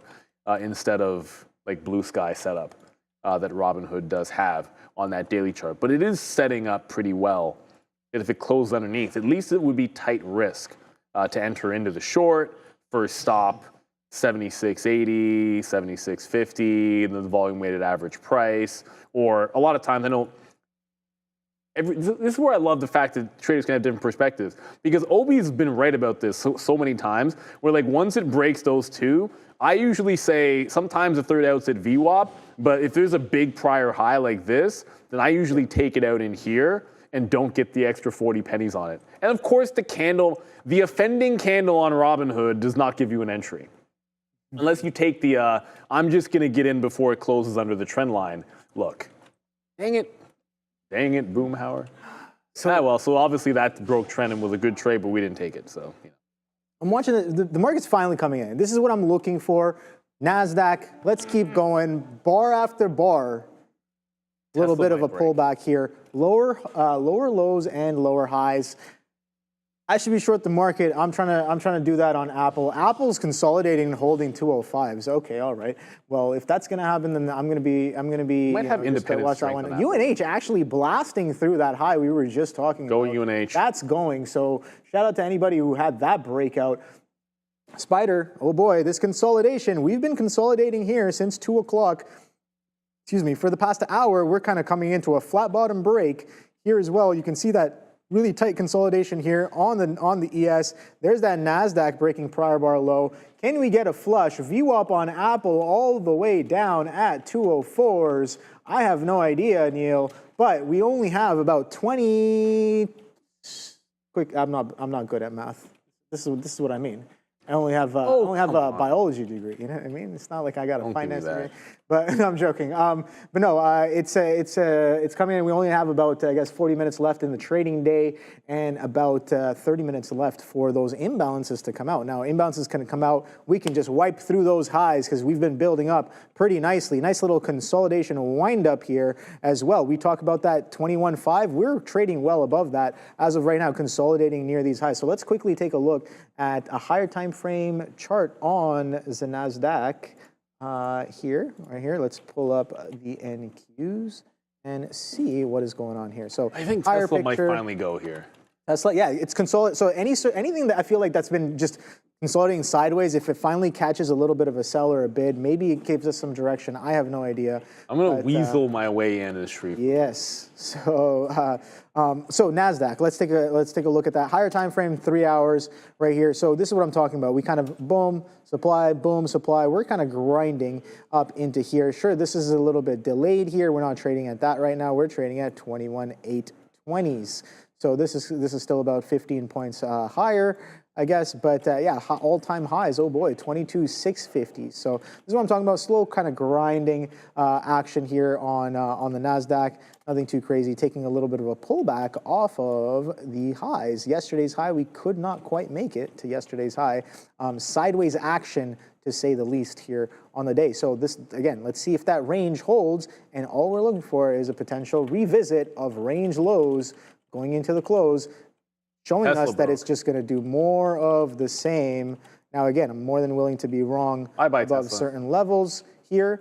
And again, it's perfectly fine. Where is the next trade is the question I'll be asking. But currently, I feel like look at I am in Circle. I that don't have trade. Circle up anymore. Boom. What's Circle up to? Just for obviously Tesla broke 299. I got slipped to 77. Got right to 298 almost instantaneously. Clearly the QBTS did come out, so the reload on QBTS is going to be a fail here as that slightly broke down. Broadcom is still holding 247, so it refuses to break that level for us here. Well, for me anyways, because I'm in it. 296, next stop on Tesla. And then I think I want to get some out in front of 296. It's Friday because 295 and optionable prices, yada, yada, yada, all that good stuff. And then just see if we cannot let it fly. If it does bounce back into VWAP, I think there's a good chance at a reload here for Tesla. So the breakdown happening in the markets. Wrong Way says look at Palantir. That might be worth looking at. I'm on Tesla and Broadcom, so I don't know that I want another big cap stock to be looking at, but I feel like Circle would be a good place to look maybe right now. Palantir, I know, was pretty strong, so maybe it's starting to roll over. Oh, I missed that, Phil. Yeah, the rollover is definitely kind of coming in here. So I'm being again being patient, being nimble as possible to see if that can give us a nice little push. 21,800 test on that flush down. I'm looking for VWAP, man. But if I don't get it, that's perfectly fine. We're kind of pushing again into some of these imbalances. So if I can stay nimble as this action starts to speed up, that's kind of what I want to be doing. Wow, UNH continuing, man. I just keep looking up at that screen and I'm like, UNH. Aren't you swing? Wow, Tesla, beautiful. Aren't you one of the people that swung in that? You and Wayne? I'm in it too. No. I think Brankles was on that again. Seems like both everyone of them had a sick trade on the back through 250. Whether you used shares or you exercised that trade with options, it was a great trade. There's that consolidation breakdown here on the spider kind of continuation. Let's see if we can continue to push down. We got 7.5 minutes roughly for this 15-minute candle to finish printing. Oh boy. A little bit of a red action coming into the close. Let's see if those sellers we've been seeing step in aggressively continue to do more of the same. I think that has been the theme pretty much for me all day. I'm like, more of the same, more of the same, more of the same. I'm trying to keep it as simple as possible. More fire. What are the charts telling me? What is the price action telling me? Am I listening? But did I listen? That's the real question. Did you? But did you listen? Did you listen? I don't know. You got to ask yourself that question. So, well, first of all, you should always be listening because NBIS isn't breaking down. Good one, Joseph Schmo, Palantir, Frank Jones says, ouch. You've just got to find your spot, like whatever you happen to be looking at. So first thing, Tesla did get that last fill, not quite to 96. It was just underneath 97 on that 99 break. It's trying to come right back into the volume weighted average price. I'll let this one go. If it can somehow reclaim that, remember there's gravity to 300 here, and then Broadcom still trying. It just broke. Okay, so it broke the 47. I can definitely tighten up the stop now. It'll be I can move it to break even and then put a trail on it as well. But the target here was already, it's been 46 when I showed you guys that 15-minute chart. That's why I think out in front of 46, that's a separate trade if it's able to break that. So a couple of shorts here and looking to see, you guys have mentioned where there might be relative strength, but I think that was a small capper that you were looking at. It's Circle that I was kind of curious about. Not really doing anything. Yeah, it's not, I mean, it's kind of grinding. It's slowly going So down. it's like that. That's not doing anything. I feel like that's what makes it, I think, a little bit better for me as well to watch it next week. The whole market's kind of tanking. It's not really following along. It's doing its own thing. We're kind of grinding to the upside as well. So we've got to keep that on watch. I'm posted here in the 70s on Apple. Hasn't really filled. Okay, there we go. There's a fill. As soon as I say a little bit of a fill there as we come back in to some of these prior lows. Printing below the quarter. Can we break a little bit lower, print the half? I have no idea. We have 5 minutes until this 15-minute candle finishes printing down. Oh boy, what a beautiful, beautiful prior bar low break. And I forget who it was in the chat. Someone was like, "You got to today's the day. You really have to be patient." I 100% agree with you. A lot of these chops that I took, I guess, getting chopped up on the front side, maybe not the best idea. Don't do that. But like, I kind of, oh boy. Well, okay, so a little bit of a wipe into the bid there. Are we into a candle close or anything? No, we're not. We still have 5 minutes left. Not even close. Yeah, so nice little volatility coming in, going into the last half hour. So 5 minutes left until the second last 30-minute candle to close, and some aggressive pushes coming in to this here market. And I will try to be a little bit nimble there. There's a little bit of a wicking action there. So there we go. Now my average is sitting, oh boy, where's that? Down in the DMs. Okay, so this trading view alert. All right, so a little bit of a bid here coming in off of that market wick that we just saw, 21,800. We talk about these kind of whole $100 levels here, and if they respect, should that information be respected, that's up to you. Sometimes I like to respect it, sometimes I don't. Sometimes I get lucky because I did, and sometimes I get burned because I didn't. So, you know, it's all over the place. You never know. I see AK in the chat asking us, can you please check out Reddit? Okay, that's a strong bid. I'm gonna get out of there. I have thoughts on Reddit, but Yes. before I get to Reddit, just quick update. I'm out of the Broadcom trade. They gave it to you under 48, but that's the retake of 47 bottom tail candle. I thought we could maybe press into the even dollar 46, but as I was saying before, with this, if you're short 48 instead of 49, then I was a bit concerned about that 46 level, which it looks like it's holding on the higher time frame. Tesla, I'm hanging on to because as we're getting a bit of a bounce, Tesla's looking weak and continuing lower. So Tesla looks pretty good. That if it's a complete fall apart, like why couldn't you see 290 in here? So I'd like to see if we can't hold on to the last of it. But as far as Reddit goes, candidly, the first thing about Reddit, I'm not a huge fan of Reddit. I don't really use them as much anymore, and I'm more anticipating for a long time the Discord IPO. But this is looking a lot better on the weekly chart for a dead cat bounce. Like it's a good consolidation that's about to take the 50, close above the 50 on the weekly for the first time in a while. And consolidation break could happen above the 50 at 130 on a weekly chart. And then there's just a ton of room. Someone said 188 in the chat. I don't know where that number comes from, because to me, if you're breaking away from the 50 on the weekly, I'd be eyeballing 160 to 170 as the next stop for Reddit. But I'm not, like I said, I'm not a huge fan. It's like I don't own it. I have zero intention on, I probably wouldn't even take that trade. So like I wouldn't do the swing, but you know, we're here to give our thoughts, and it does look good. As much as I can say that I'm not a huge fan, that setup looks actually pretty good on the weekly chart for a potential long trade. So if you're bullish on Reddit, I think it's setting up something pretty good. It's just that I'm not that bullish on it. Yeah, that one was, again, another pretty fun taker to kind of trade in and around that IPO time as well on Reddit. I haven't taken a look at Reddit in a long time. Oh boy, seems like we're kind of pushing a little bit lower here. I'm gonna wait. Got about 2 minutes left for this 15-minute candle to close, and we're poised for a little bit of a lower close than the open. And by that I mean closing red on the 15-minute chart here on Apple and as well as the rest of the market. But again, nice little puke into that 21,800. Let's see if that holds on the next 15-minute candle. Only about a minute and a half left. But Reddit, oh boy, what a nice trend back up today. Broke through that prior day high. Again, strong selling yesterday. When we break that, look at that volume that comes in on the breakout hold. Actually, not even the breakout. It comes in on the hold rebid of that prior day hold, and a little bit of a push as well through even higher highs that were printed a little bit before. Oh boy. That's some selling coming in here. Wow, UNH continuing to kind of, now, is that, again, that thing's been selling off like crazy, and it's created a base. If it's going to bid, I mean, if all the selling is done, and we've been looking for a capitulation potentially on UNH as well. Yeah. Anyways, let's take a higher time frame look on this Reddit. I think you looked at the weekly, right? Yeah, I'll pull up a weekly chart. Yeah. If I'm ever thinking long term, someone says a 180 price to me, you're thinking like long term swing trade. Yeah. So that I'm immediately starting with a monthly or a weekly chart at that point. Yeah, I think. Look, we kind of flushed a lot of these participants. Like anybody, pretty much, I would say majority of people who were long from 2024, November of 2024, this gap up push, that was a great long. That worked really well. And then that trend breaks.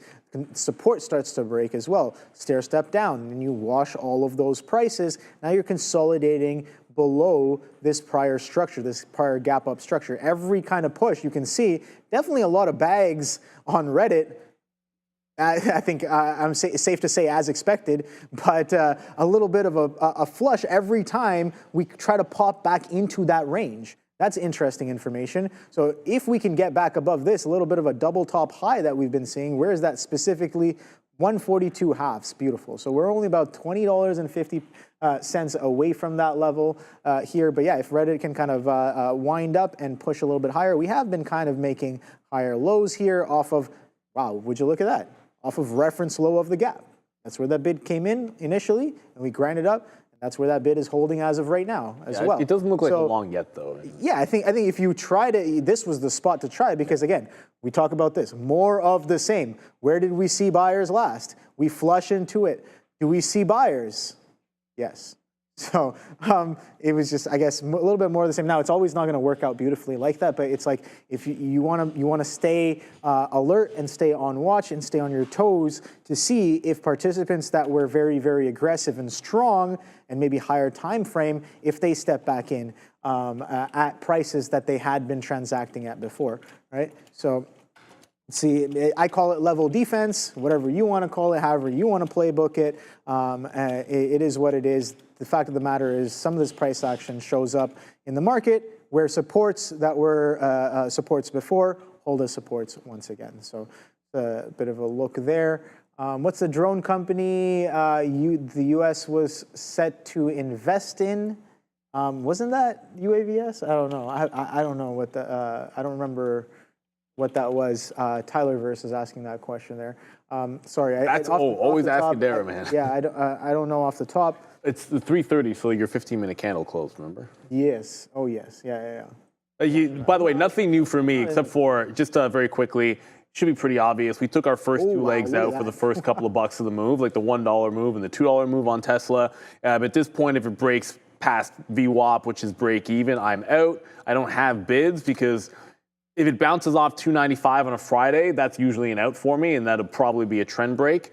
And if we lose 295, I don't see why you couldn't at least test the low of the day. So let's see what happens. I'm going to hang on to it. It was a mistake I guess it was a mistake now to have gotten out of Broadcom. There it is. Yeah, so we took that Broadcom short. I don't know if anyone stayed in that one, but I certainly didn't. Yeah, to each their own. You got to do your own style of trade. I tend to get out. When I see a bottoming tail candle like this on a trend, when you're a mean reversion trader, you think, oh, the trend is breaking, get out. Because if I was flat, I'd be thinking maybe it's going to be a long. So I get out, it makes a fresh low. But Tesla, at least for now, is going to continue to hold. Only really just been a couple of good shorts so far here, as we can see. And drone, sorry, I thought some people were saying UMAC. What the drone, so UMAC, Tyler is that what it is? Saying, UMAC, sorry, Trump Senior. Oh, okay. Is I think maybe Trump Unusual Machines is on the board. So some crazy action that just happened here. I'm looking at the 15-minute candle. Look at this lick grab of the highs right there. What predatory action! Oh my, what sharp teeth you have right there on that push back up. You know, look at that fugaziness, right? That's happening here on that push. Nice little shake and bake, taking out the highs. So anybody and everybody who's maybe potentially short here, maybe getting clocked for that push, but it seems like maybe there was a catalyst, some strong volume coming in there here, and I think that Adara can talk about this right now. Wow, she's fast. Recall that I mentioned that story about the drone situation here, the U.S. signing an executive order to promote U.S. drones and ensure continued leadership in drones in the U.S. That might have been the U.S. drone investment story that was being referred to earlier. UMAC, yes, Donald Trump Jr. is on the board of this company, but he's also on the board of PSHQ, I believe, or PSQH. Public Square, both Public Square and UMAC popped in around December when it was initially first reported, and then confirmed that Donald Trump Jr. had joined those boards. Back to you. First of all, everybody, hit the like and subscribe for Adara right there. Why? Because every single time, I'll be like, what was the name of this, or when did this happen? To the upside or the downside, tradertv.live is always on trend. Make sure to hit the like and subscribe to join us every single day. The markets are open. She knows everything. She remembers everything. And then you get the news right there. It's actually, I'm telling you, it's probably going to turn into the worst crutch for myself because now I get I get carte blanche to forget everything and just focus on price action. I don't remember the name of it. And then Adara, this is what it is. She comes on and immediately before we can finish the sentence, and thank you so much, Adair. You do a fantastic job. We're going to have some fun in the Aftermarket show tonight. We'll have Steve Talman on joining us as well. So make sure, what? Oh, no Steve? Okay, so we don't have Steve. So guess what? It's myself and Adair. Let's get some Q&A in there. You know what we can do? Here's an idea. What's up? Think of some names in there, and maybe we'll do a bit of pump it or dump it. So like, yeah, like you throw some rapid names at us, and we'll just quickly give our thoughts on it, like kind of like Reddit there. Give a quick little thought, like, pump it, dump, and then we'll maybe talk about some things. But the market is trying to head lower here, Obi. Let's see if we can't get. It's not good for the market. Look, man, I never want things to go down. So, that's not what you want. Where's the? Oh, my bounce locator is not front here. There it is. I want to get the early look on the imbalances for everybody. Not much happening, I guess. What do we have? SU, OGN, that's nothing. Only a couple of names over 1 million shares to end the week. So we will check back this. We'll check this back closer to 350 to see if we get an update, or maybe every 5 minutes or so. I'll let you know if anything pops up on the locator here. But for now, not a heck of a lot happening outside of some moves to the downside. Traders, listen up. First month, free. That's right. We're waiving fees. Trade smarter, not harder, and upgrade to Elite. Analyze, strategize, and capitalize. Our platform, it's everything. Infinite data, instant trading, lightning-fast market insights, game-changing charts, predict with backtesting, reliable real-time data, global markets at your fingertips, all in one platform. Don't miss out. Execute your best trades now. Ready to elevate your trading? Scan the QR code or check the link in the description below. So coming back to this, oh, right, so that's what I was going to talk about. I was like, yeah, no, we're talking about Adara giving us the news right away. Wow, beautiful, beautiful trend break there on Hood.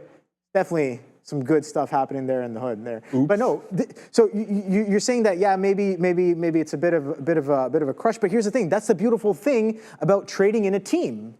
It's not necessarily team trading, but you have other people that are part of the team that make the trading environment much stronger than it would be by itself. Like I don't have a memory like that. And I'll be honest, sometimes I'll message Adara, I'll be like, yo, what happened on this day? Do you know what happened? Because if I can't find news, best believe she's definitely able to, right? We all so do. It's like, the first thing is like, oh, because we want to get it to you guys. I'm like, something's moving and I have no idea what's happening. And we're on, and we feel responsible to all of our community. And the first thing I do is I message Adara if I can't find it. Like I'll try. If I don't hear anything and I don't see anything, I'm like, Adara, please. And then Adara saves the day. But I love running ideas back through. You said the prior bar and all that top wick. I know you would have had this one. I drew the trend line on Robinhood to actually not take it.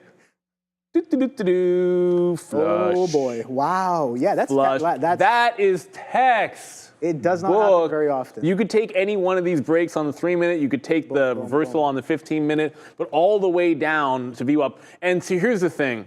Frank Jones says, for some reason, I have never ever been able to make him a dime on Hood. Trade the things that your setup works on. You know what I mean? Like I found there was a point at which I stopped making money every time I traded ARM. ARM went from being a good stock for me to like it just whatever. Like I just can't seem to make anything. It was a volume thing. So I just stopped trading reversals on ARM because it wasn't working. But Robinhood, like I have no executions on this thing. It's right into view up. You can't chase that. Maybe you could have, like if you're not in there, there's an obvious support level. See that rejection wick? If you're patient, you wait all this time for the trend to break, and now that you're on the back end of it, here you could maybe take a jump in. There's your wick top. Get in somewhere here in the 30s and 40s, and then there's still room to the volume weighted average price because then you're risking like 40 or 50 cents, and your target's down here almost $1. Yep. But that requires a lot of patience to let that set up. It's already dropped $1.30, and you're just sitting there like, what am I going to do with it? With only 10 minutes to go to the imbalances, Tesla's not breaking this 96 level. I think we're right to get a couple of legs out. Normally, see, you know how I think. Like normally, whoops, you don't really have a trend off of this. So it's like I shouldn't be doing anything, and normal Neil would be putting a trailing stop in or just getting it all out. I'm just going to stick with the guns and realize what happened in Tesla yesterday and just sort of hang on for the flat bottom break and be like, look, at this point, it's either break even or we're retesting the bottom. Like, give it some room to work because of what happened yesterday and not do. I already did the scalp trade out on Broadcom, so I want to hold on to this Tesla and see what it can do. Here, everybody. Michael DeRider, the trend is your friend. Yes. But as Obi says, that's only until the end when it bends. Yeah. I mean, the trend is my friend until it breaks like Elon and Musk, and then best believe I'm taking shots at it. So that's what I have to say about that. The trend is definitely my friend until, you know, it's not anymore.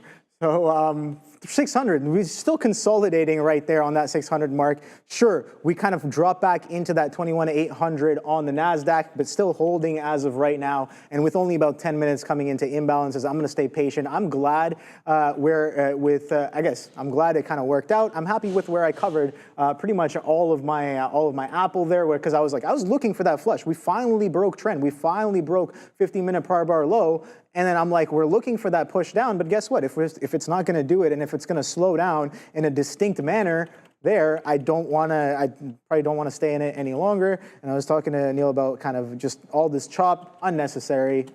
Maybe this at VWAP, keep it a little tighter, but a lot of unnecessary chop. This is where the trend actually starts to break down, and that's the scalp. You would have had that anyways without kind of taking paper cuts on the front side. If you just were patient for this to potentially come in here. So Tesla, oh boy, that thing is looking beautiful to the downside. Nice little range break. I was talking about this one earlier. I was like, oh boy, what a sideways consolidation here on Tesla.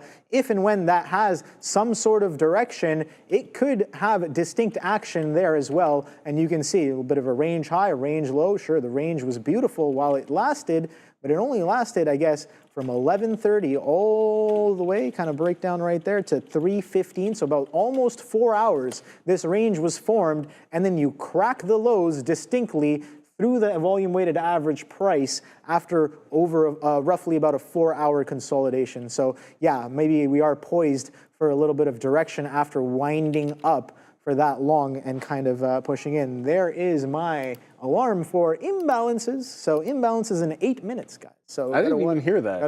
It was buzzing. That's right. Yeah. Oh. I mean, I have the. Funny enough, the weekend starts on that one. So because I got my alarms linked to Spotify, and instead of picking a specific song, I was just like, the weekend. So it'll pick a random weekend song and just play it. You weren't joking about liking the loving. What am I listening to right now? Oh, there it is. Like a God. Oh, sorry. It's like a bunch of different. I don't know. It's like a mix. It's like some channel called FM mix. But yeah, listen to the weekend right now. Just If I was gonna listen to music right now, I'd be listening to Camp Low. Who's Camp Low? Loa. Okay, so here's the thing. I would never. Whenever you say like, "Who's this?" or "What's that movie?" Yes. Like I try to like make a joke and throw some shade at you. No, but they're like a very. Yeah. I can't call them underground because Lucchini was a pretty big hit for them. Like back in the day, I'm dating myself a bit, but they are I would say one of the most underappreciated like rap duos out there. There's some rumors about how Jay-Z sounded a bit like one of them, and whatever, I won't even get into it, but the talent level is super high, and they're one of my favorites.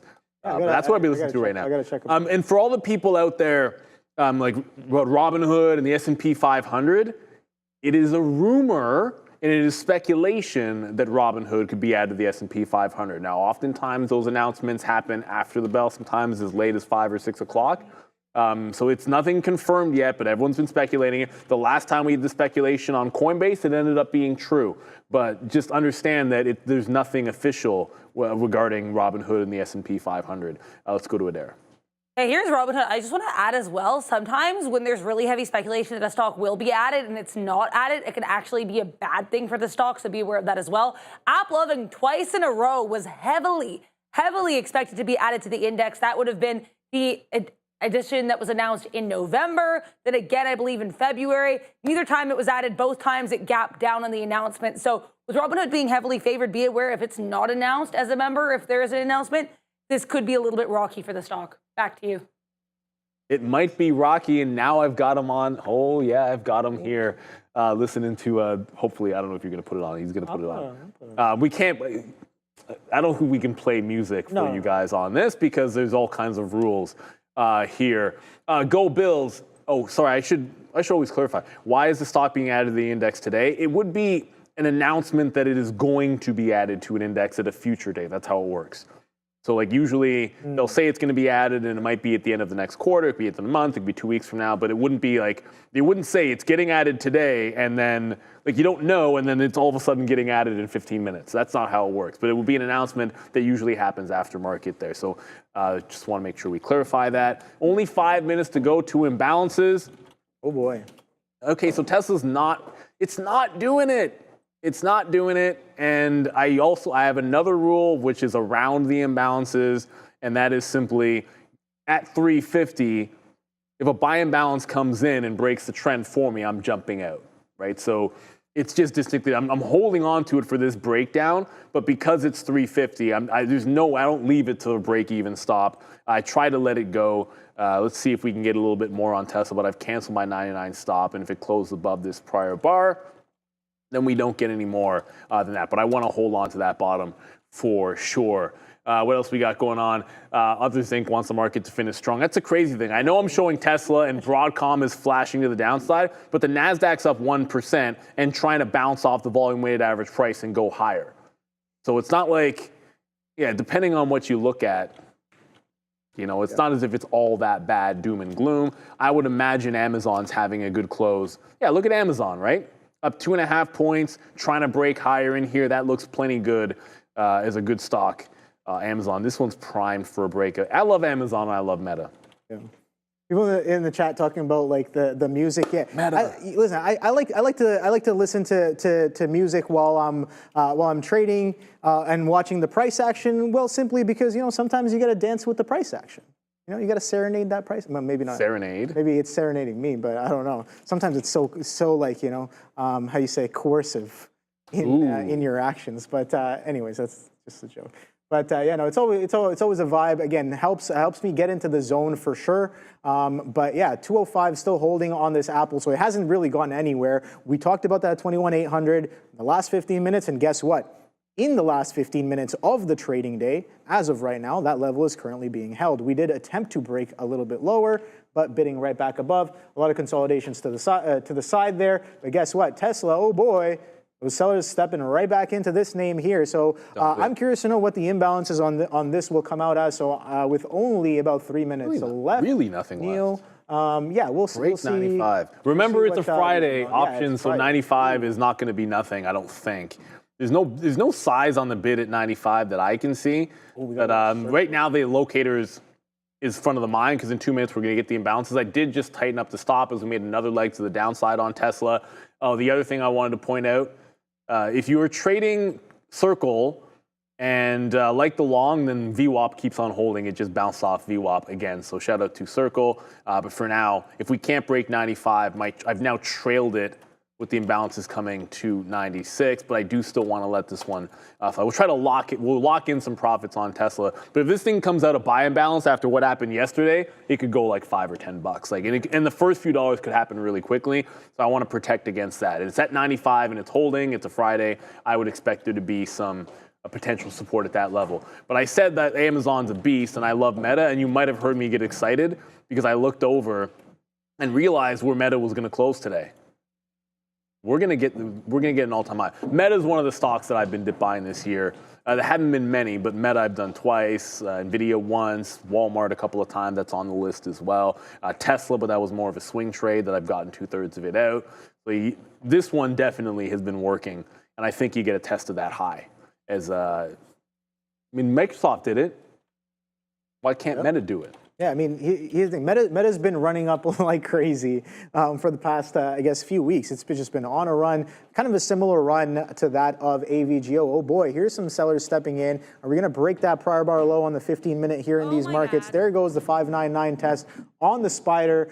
Apple's dropping in as well at the same time. So a little bit of a selling coming in just a minute before these imbalances show up. 45 seconds now. Oh boy, so I'm going to be waiting and watching to see if there's anything distinctly significant on the imbalances, and then is to see if that sentiment is followed through here, not only on the book, but in the tape as well. So a little bit of a flush coming in. We talk about Are we ranging? It seems like, yeah, maybe we are a little bit ranging as of right now, but middle of the range right here might be a little bit of no man's land. Oh, we're bouncing into the imbalance. No. I'm going to stay patient. Had the shorts maybe from the top of the range, not really. I was a little early.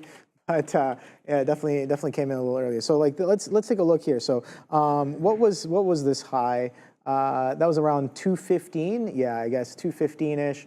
Yeah, I did kind of start a little too early. Let's see what we got here. Oh boy, it's a sell. What's that? Tesla's a sell. Yeah, Tesla is a sell. Oh boy, that's gonna day low. Currently sitting at 291.14, guys. Tesla coming in with 291.14. All right, so I want to see if it pairs right at 1.5 million to the sell side on Tesla. Moves a stop because I don't want to.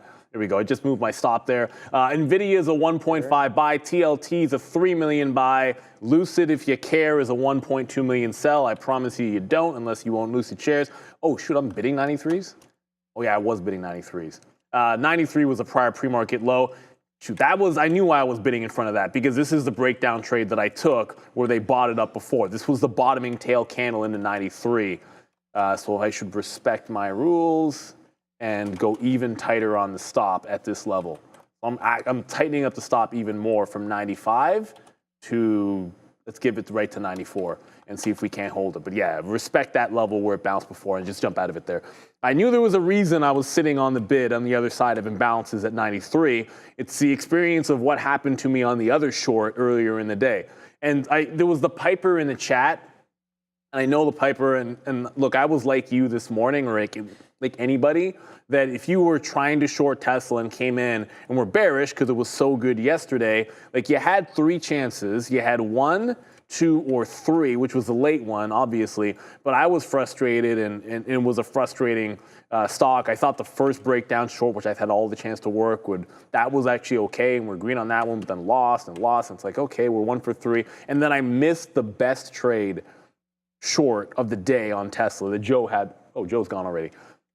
Joe had that one to the short side. Congratulations to Joe. So you just had to wait. Remember, all afternoon we were just waiting for 299 to break. All afternoon. And sometimes that's what trading is. Yes. It is sitting on your hands and waiting for the moment. And the moment was when this flat bottom broke. Now you could say, but if you shorted it here, you get it $3 early. Okay, that's nice, but I want to make sure that there's actual selling coming in there for me. It looks like it was a good idea to get out there in front of that bottom. That's the thing. That the low of the day was actually in front of 90, but remembering that it was a false breakdown where the acceleration happened in here at 93 and 94 back into the upside. That's where the buying really came in. It wasn't. It was all selling at those lows, and the buying came in on the other side of it, a little bit higher, accelerating through at 94. And if you can see the volume candles here, like see the volume actually picks up and is a little bit, it's elevated on the back end of that trade. So anyways, that's the reason we get out. But you just got to wait for your spots, everybody. And if you were trading like Broadcom, which we could have held on to even better, like that's another trade. If you're really, really patient, you missed all day long on Broadcom, look at the support and look at that late day break. Now we had it late, but if you have it early, you could wait all day long, and when it breaks that shelf, there's your one chance. You take it, and that's a lot of what trading is. Thank you so much, TD Baker. Thanks for another day. Thank you guys for an awesome day. Everyone have a fantastic weekend, but don't go anywhere. We got 7 minutes to go to the close. The market's rallying. We got the market recap. Adair and I will answer your questions, maybe do some pump it or dump it. You give us some names, and we'll give our thoughts on it for sure. And what are we using to see the imbalances? Gary asks. P Pro 8. So P Pro 8, we have the imbalance. Oh, baby. What is that? Look at that. Just slap to the downside on Apple. Oh, of course. It's just like, boom, straight into the bid. On that, it's not even paired yet. It's not even 55. No, it's like 1 minute to go. But I was like, yeah, it's like, look, that's an aggressive. We were bidding above 205s. Instant slam into a quarter. 25, wiping 25 on Apple is, I mean, sure, going into the imbalances, but it's still kind of a little bit of a move there. But it's still a small sell. Yeah, it's still 900,000 sell on Apple. It might pair off. But just to finish it, we're going to go to Adair just to quickly finish. If you have access to like live level 2 through your broker, in the SIP is the imbalance locator. So most brokers probably have access, but it might be some entitlement that you have to add. Yeah. For us here at Real Trading, it's built into our platform. We get to show it to you here live. But that's a quick answer for you. Let's go to Adair. This part of the show is brought to you by our friends at Trade the Pool. We're going to tell you about one of the most valuable parts of Trade the Pool. It's called VOD, Video On Demand Library. That is a free resource filled with trading stories, strategy deep dives, and practical insights to help you grow. So whether you're looking to improve your entries, manage risk better, or just stay motivated, this is where experience meets education. And to make sure nothing valuable slips through the cracks, there's the note feature. See something worth remembering? Click note, write it down, and it stays saved right inside the video. Head to tradethepool.com, tap the trading VOD, and start completely free. Back to you. Thank you so much, Adara. Appreciate it. You guys see what's going? Thank you, Adara. You guys see what's going on with Apple? You see what's happening with Apple? Oh, I see it. It's oh boy. So we saw that flush come in. I was like, oh boy, what a continuation. Another 30 pennies down off of that. 204 halves now. So finally kind of breaking that. This is probably what I was looking for. Didn't quite get it on the time frame that I was looking for. That's perfectly fine. That happens all the time. But we're getting that continuation coming in with some of that sell imbalance on Apple. Again, Apple was not up here, right here. The number 2 name, you got TLTs coming in with a 2 million to buy. But Apple with almost $1 million to sell with 5 million pair volume and getting slapped to the downside as sellers step into the bid going into the close here. Oh boy, there's some more selling coming in. See, Nasdaq poised for a break of higher bar low.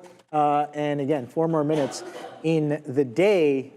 I am done for the Oh, what did they just do? I think I'm good for now. Oh my goodness. The short was there. I had it. I took a scalp. They just smoked Tesla. Yeah. Tesla's getting smoked both just ways. Very, very quickly here. So Tesla was on a huge reversal just now. It looked like, oh, that's the perfect exit. It goes right into 297, the prior support on the initial breakdown, and someone just smoked it down $1 and now another couple of dollars down. With only 3 minutes to go, like there's no trade-off of that.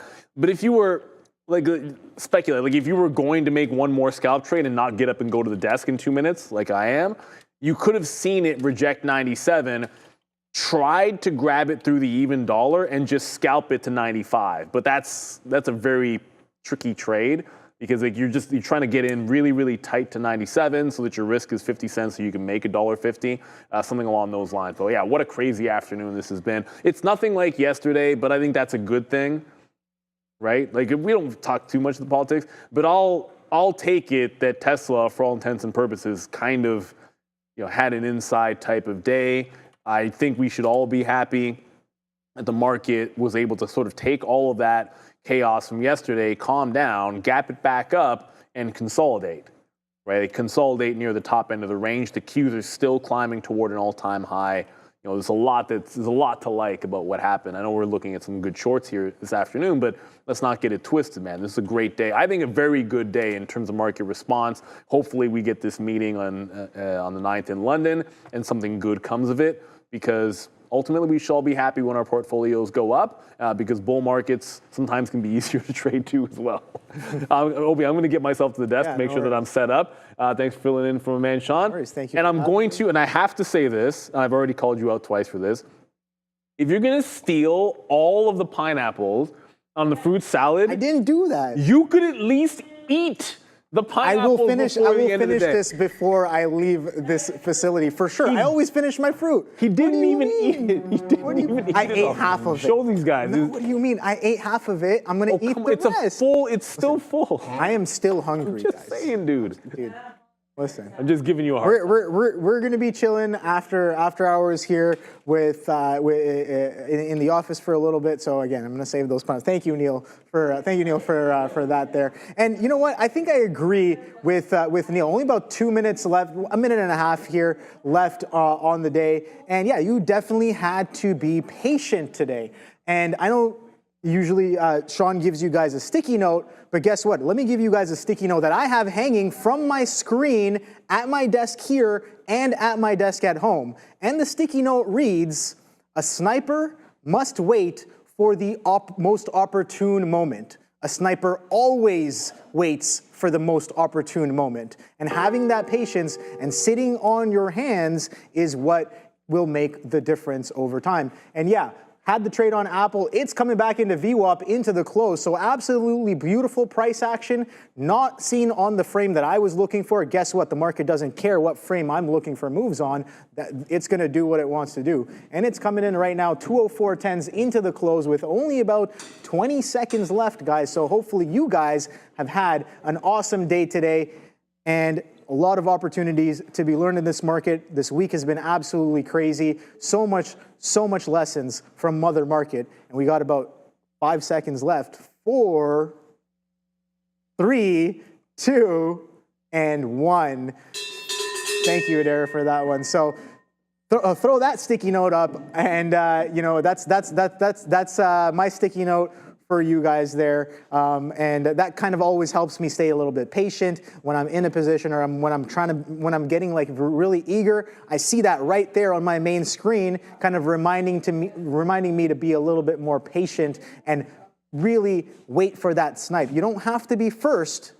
You shouldn't be last, but you should act when you see what you need to see. And with that, I'm going to leave you guys. We got Neil and Adara with the market recap. Make sure you got your Q&As ready. I'll see you guys soon. Take it easy. Have a great weekend. Thank you so much, Obi. Appreciate you, brother. Do I slide or not slide? I feel like I was slide. Slide to the right. All right, there you go. Slide to the right. Crisscross. Okay, anyways, I'm not going to do the entire song. But well, you could. We'll try to have some fun around here. Look, what an unbelievably crazy last couple of days. Oh, yeah. The craziest intraday market spat ever. And I mean, I really mean ever, between President Trump and Elon Musk. Haven't seen anything like it. Like, it was one thing if you were watching back in the day, like on live with Ackman versus Icon. Oh God, but like at the end of the day, like it was entertaining, but it flat out wasn't moving the markets. Like, this was like, yesterday was moving the markets for sure, all led by what was a, I don't want to call it a historic move, but a pretty intense. It was historic for drop. It was a historic move for terms of market cap lost on Tesla in the afternoon yesterday. And there was a little bit of that at the end of the day. I know there was a good short in there, but like, again, like, I'll be pretty happy. I elected myself not to take out the last of my swing. I still own it in my long term, but in my swing account, I had a swing on, and I didn't take out the last third because we were able to gap back up and hold the gap. So I'll be a little bit more patient with that. But there was a lot of other things happening here. I mean, Palantir, of course, there was negative news yesterday on Palantir as well, Adara. And I'd say fared a little bit differently. So if you look at Palantir here, let me just maybe go back to a 3-minute chart. You had a lot of government. You had the government of, I mean, both sides. I mean, both the you had the Senate in there, and of course, also, what am I forgetting? The other, the House. The House and the Senate, both concerned with some of the access they have to data. And obviously, Palantir just did something different to Tesla, which is shrug it all off. Yeah. Gap up, hold, break out, and continue the entirety of the day. Now, I get it. Sean wasn't here, so you like, okay, fine. Everybody, don't at Sean too much, because he probably would have made a bunch of money on Palantir today.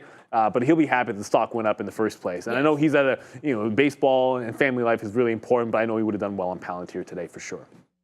Palantir looking very good. So distinctly different from Tesla, although I still say it wasn't that bad of a day for Tesla, despite how we saw the end of the session here. And then, of course, Circle was moving around to the upside, making another fresh high. Obviously only traded 2 days, but what a 2 days they had. Yeah, I mean, literally, I don't have anything else to say other than that was a fantastic 2 days for Circle there. With TSLA too, I think what's notable is, yeah, I mean, sure, it didn't do much, but I think what it did do was significant. So look where we kind of have this rejection after that long. It's going to be 305 halves. Now I'm going to zoom out to yesterday.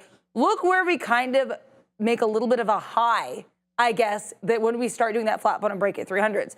That is going to be about 306.15. So that is less than $1 away from where we rejected today. That is not the best sign for Tesla. Shows that we're still rejecting that area. But, things can always recover. I'm going to put that in about a 15-minute because I think that might make it a little bit clearer. So I want to make sure everybody sees what I'm talking about. Yeah, so I think you can see it here a lot clearer. This was yesterday's rejection area. Here's today's rejection area. So, not great. Well, here's the thing the reason why I say it's not as bad is because to me, and I actually put on, if that level held, I was expecting a full capitulation. That's fair. Like I was thinking, if it can't hold above 300 to break that 05 area, then why aren't we seeing 290 today? And even with the last short, I was kind of thinking that would happen. I thought it this morning when I took the break at the low of the day, and I thought it this afternoon. Even though it fared better, it still didn't get there. So I think that's a decent sign for them. But the other thing, Adara, is on Monday we have Apple. With the WDC, right? So let's not forget that. I believe it was, because I didn't do that. I didn't do the research to see what happened last year. But the last one, apparently we had a good response to it for a couple of days. I know Sean had done some work on it. He said it was like 10% in 4 days or something, but I think the immediate day one response wasn't super significant. Well, it's a sell. Yeah, I remember the sell the news, because the day trader, you always remember the sell the news, and then apparently after that it was fine. Apple is riding the 50 period on the daily going into this. And I mean riding it. Everybody, it gets trying and trying. It's done a couple of breaks out above. You got calling it a topping tail candle is only nice if you're shorts. I don't know why I'm calling it nice, but you have a couple of little wicks failing the 50 period on the daily, and it was really primed to do a clean close above the 50 period on the daily, and at the end lost it. Obi was looking at that. I feel like the confluence there might have been, hey, it's rejected this 50 period. Look at the wicks, 3 days in a row, wicking this 204 level, which, by the way, we started the week shorting 204, both Sean and myself. So that's a thing. So what does it do? Right at the end of the day, it falls into what? 204, just to break down underneath and close underneath it. So this still looks pretty weak. And the thing about that is I see in the chat, Save Man, Woman, Peace, great name in the chat, by the way, saying Apple is dead money. Well, it's looking pretty dead relative to some of the better names in the Mag 7 right now. Because what happened? Microsoft, let's go Microsoft, broke it out again, another high. So made a high yesterday, continued today, up only 0.5. But what else was going on in Mag 7 land? Amazon's on the breakout trail, up over 2.5%. Amazon breaking 215 next week has a lot of room to get into the upside in fresh highs. That's a strong one. Meta, my baby out of the Mag 7 this year that I was dip buying. I won't be buying up here, however, tagged a test of 700, up 2 points here today. So, whether you think Apple is dead money or not, maybe it's going too far to say it's dead money. Very clearly, it is not like the others. Now, in the Mag 7, NVIDIA you put in its own corner, Tesla you put in its own corner. But I think with Google and Meta and Microsoft and Amazon, that group, all of a sudden, Apple is looking a little bit different from the rest, and not for good reasons. Yeah, and I think what's really scary here about Apple is the fact that this WWDC, I mean, Sharif has talked about he is displeased as punch with what he expects is going to be a very disappointing WWDC. Bloomberg reporting here today, they're not going to do any AI-related announcements. Well, I think one thing that Sharif said, because I told him this as well, he said, A, that's not surprising, but B, if they do announce AI, it better be something huge, or I think this market's going to get disappointed. Now, I actually was not here for last year's WWDC, so this will be my first WWDC. I'm very excited to cover it for you guys here on the news desk, so definitely stay tuned for that. I have some infographics, of course, coming for that as well. But one thing I want to say is what's so cool about this market, what's so cool about Apple today, giving you way more of a move than it normally does, is you had opportunities to take bites out of this Apple on both sides of the fence. I want to shout out Obi for that awesome shorty out on Apple.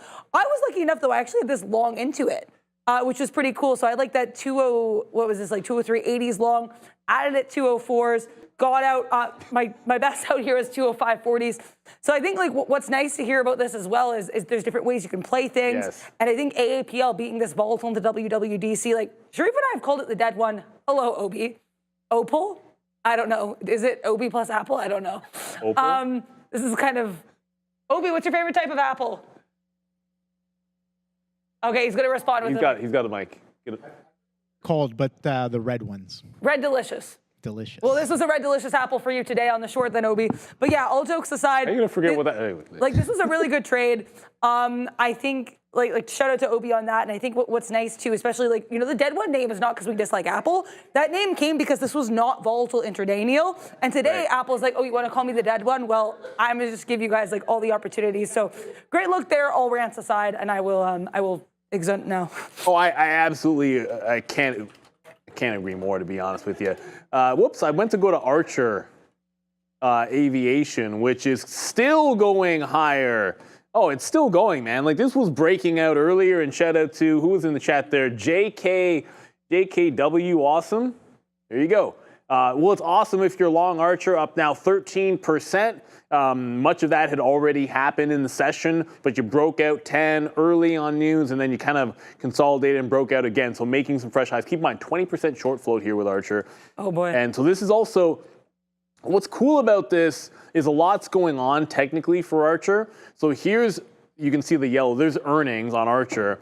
And so the breakout was at 940, right? All the way up into 14 bucks, pulls back, bounces off the earnings low, and then a little, maybe not much of a consolidation, but definitely a steep trend break now with this breakout. So this is on watch firmly tomorrow, because like you've seen this before. I've seen that set up with quantum names, and you can see what QPTS is doing. I think it did something very similar recently. Rigetti, I know, did. So it looks pretty good for next week over here on Archer. Oh, this is a good question at Harry Lou, because I don't know the answer to this. Obi's still over there. By the way, if you want to engage with us in the chat here, when we do a little bit of rapid fire, make sure you hit the like and the subscribe specifically, because it's a subs only chat. So like here, when Harry Lou is asking, Obi, pineapple pizza though, because obviously he loves pineapple. What's the answer, Obi? Knowing full well what the right answer is, what's the answer, Obi? Knowing full well what the right answer is. Sometimes you know what the right answer is, but sometimes you want to revert that as well. So I'm going to go ahead and say I do like pineapples on pizza, but it's it has to be nuanced. It has to fit properly. It has to be. It can't contrast with any of the other ingredients. It has to go well with it, and I think sometimes that's hard to do. Sometimes it's done well, but that would be mine. Thanks. Obi is a gracious, humble, intelligent, an admirable young man. Who just made his answer about pizza about reversion somehow. So and he did, but in this particular case, there is not a single perfect person in the world, and he is dead wrong about this, because there are no ifs, ands, or buts about it. Pineapple does not belong on pizza, to the point where it is not even pizza if you put pineapple on it. And I'll double down on that by saying, you show me, go to Italy, or anywhere in Italy where pizza was invented, and ask for pineapple on pizza and see what's going to happen to you. I'm just going to leave it at that. Or you can go to Domino's, order a flat, whatever the thin crust is, ranch dressing, because tomato sauce too spicy for me. Pineapple. You got like your feta or your goat cheese. You got chicken on there. And if you go to places like fancier places, you can get prosciutto and pineapple together. So like, I know you're not going to do it. I'm saying as a general thing, but I'm going to stop my rant there. Also, we have to talk about Obi's wordplay in the chat with the pineapple, except apple is spelled AAPL. That cool. Is amazing. I'm down with that. I don't know if that counts as a pun if it's written, but shout out to Obi for killing it today and earlier, and then also last week. Oh boy, yeah. Well, but it also just doesn't taste good. But let's leave it. I'll leave that alone and let's get to gold and metals for a second here, because I don't want to make this too much of a rant. Everyone here knows that I don't like pineapple on pizza. If you ever want to make a fun bet here, because sometimes we'll do that when we're talking about stuff, usually the stakes are, if you're watching for the first time, any bet that I've done, it's like if I lose a bet with a viewer, I have to eat pineapple pizza on screen because I genuinely hate it. But gold here, interestingly enough, another sign of some maybe strength in the market. You had GDX pulling back 3%, leading the ETFs to the downside. Gold down 1.5%, still on trend on the daily, but looking very weak. But I think let's not ignore what happened this week. I get it. Everybody, Circle was big. Everyone's best trade yesterday, or Tesla. So to end the week, not many people were talking about the breakout that's happening in silver the last couple of days.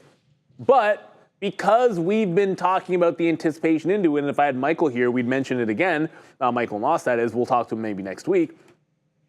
Big time breakout on silver on the daily. And yeah, there was a pullback in gold, but was silver still up? I know it traded down at the end of the day, but it still ended up holding higher. And right now looking very good. I actually want to throw up, let's see if we can throw up a monthly chart here.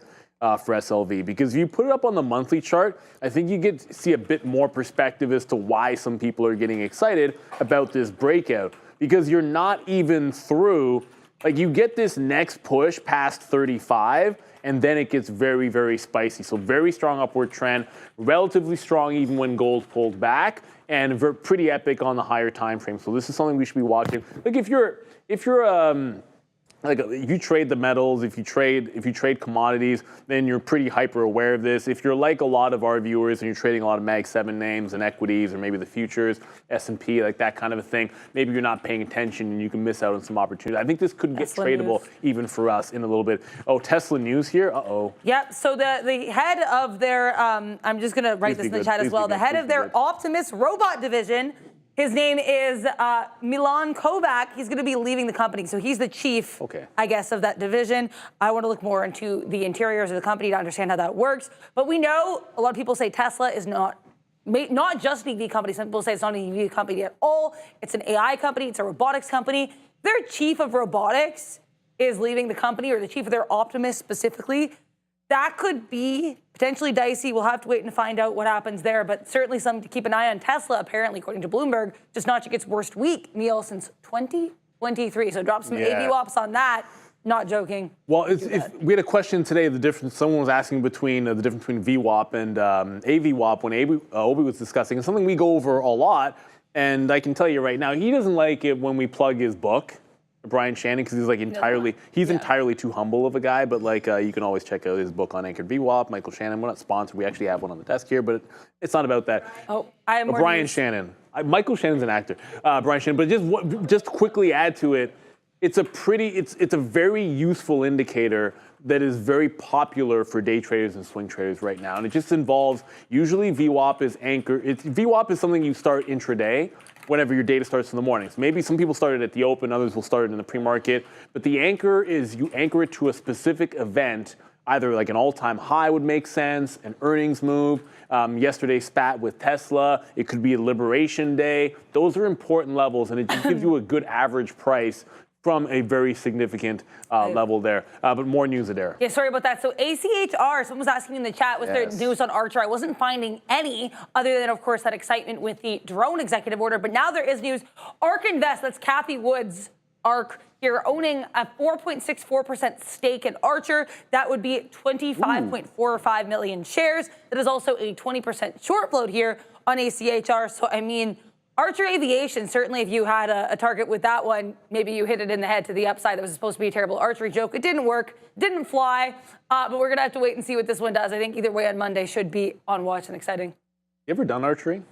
I probably did it once. We did like a lot of like camps and stuff at school sometimes, and so we probably did it at camp. I don't think I was particularly good in my hand-eye coordination. I mean, I fall constantly. If you hear a thump, it's probably me falling or dropping my mic. I am like the least coordinated person ever. So, I mean, my hand-eye coordination is But, yeah, I did it like once or twice. What about you? So the reason I asked, because I always thought it would be cool, I've never done it.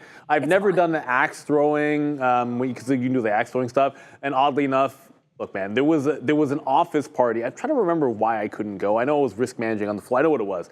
I was a risk manager on the floor, and there was a back office party, and it was going to like axe throwing and some other stuff that you do there. And they were leaving. It started like before the close. So obviously, like the only person that it's like if you work as a risk manager, you got to be there. Obviously, when the market is still open. So I missed that one chance, and I've still never done it. And I would like to do that and maybe some archery, because it sounds like it would be a heck of a lot of fun. How about this though? It's now 4:17. I see Drops Trades has put in the chat there, and I like this. You like the 200, you like RSI, you like VWAP.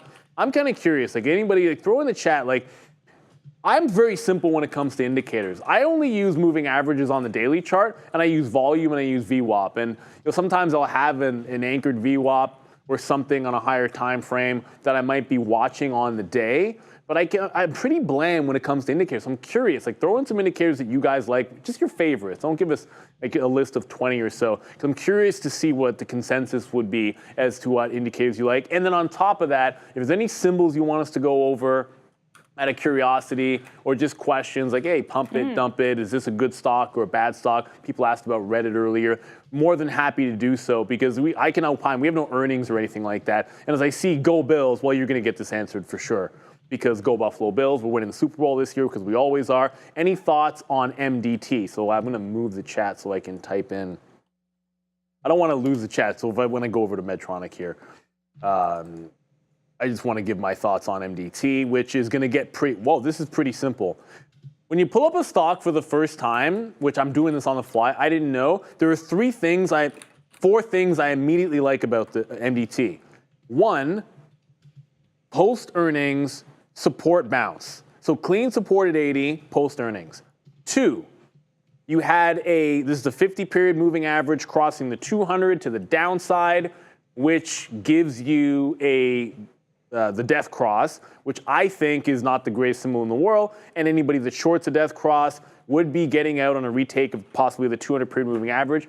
That's another thing to like about it. Three, it's in a distinct upward trend. And then the fourth thing, which I think is pretty cool about this entire move, and maybe even actually, it might be the best part of it, to be honest with you. It's the simple fact that in all of the chaos of yesterday, like I'm looking at the previous day candle, and maybe I'll put this to a 15-minute chart so we can see yesterday. Remember all the chaos that we had yesterday? Market was falling, all that kind of stuff was happening because of Elon and Trump. Do you see anything bad happening to Medtronic yesterday at the close? No. No. The last part about what makes that kind of bullish, now, look, I don't know much fundamentally here, and I think if you're going to start swinging it, you probably are already in, and now you're waiting for a retake of the 200-period moving average or a cleaner entry point. But it was also relatively strong when things were selling in the afternoon yesterday. It just didn't react. That means when things go bad, things are not going bad necessarily over here. So yeah, like a lot of times you're just doing this on the fly, you look at enough charts, but that looks pretty constructive to me for multiple reasons, that chart. And there's room. So even if you were to close above the 200-period moving average, grab a new swing long, breaking out here at like 88 something, and giving it back into like the 50 period, like you've got room to the high. Right, so risk to reward looks good, even if you're trying to get into it next week. But I would venture to say that most people, if you're trading it after earnings, I mean, you'd be taking the long off the 80 support. So my guess is people usually ask that when they're already in the money on it. So I think you got a good one. There's a question here that I want to talk about. I've actually done a little bit of research quickly here. Jake Robert Snake, and I really like this question. It's multi-layered, and I'm excited to get into it. IBKR splitting next week. Any opinions on buying stocks before the split for swing or the long term? Good or bad idea? So I just did really quickly a look at some stocks, pretty well-known stocks that have split recently. And here's the thing, Jake Robert Snake, it seems to have to do more with the stock and how it's performing and sentiment, etc., than the fact that it split. So here's IBKR. Quite frankly, and Neil, I don't know if you agree with me here. This is honestly, I don't think this is a bad look at all. We're not at all-time highs, but they're not too far away. This is a beautiful little uptrend here. And it looks like we're kind of trying to break out here that 213 level. I don't dislike this chart right now, to be truthful. The technicals on IBKR, it's not bad. It's pretty strong. I think it's pretty strong. So then I'm going to look at some stocks that split recently. I apologize. I need to clean up my AVWAPs on this. This is MSTR. MSTR split all the way back here.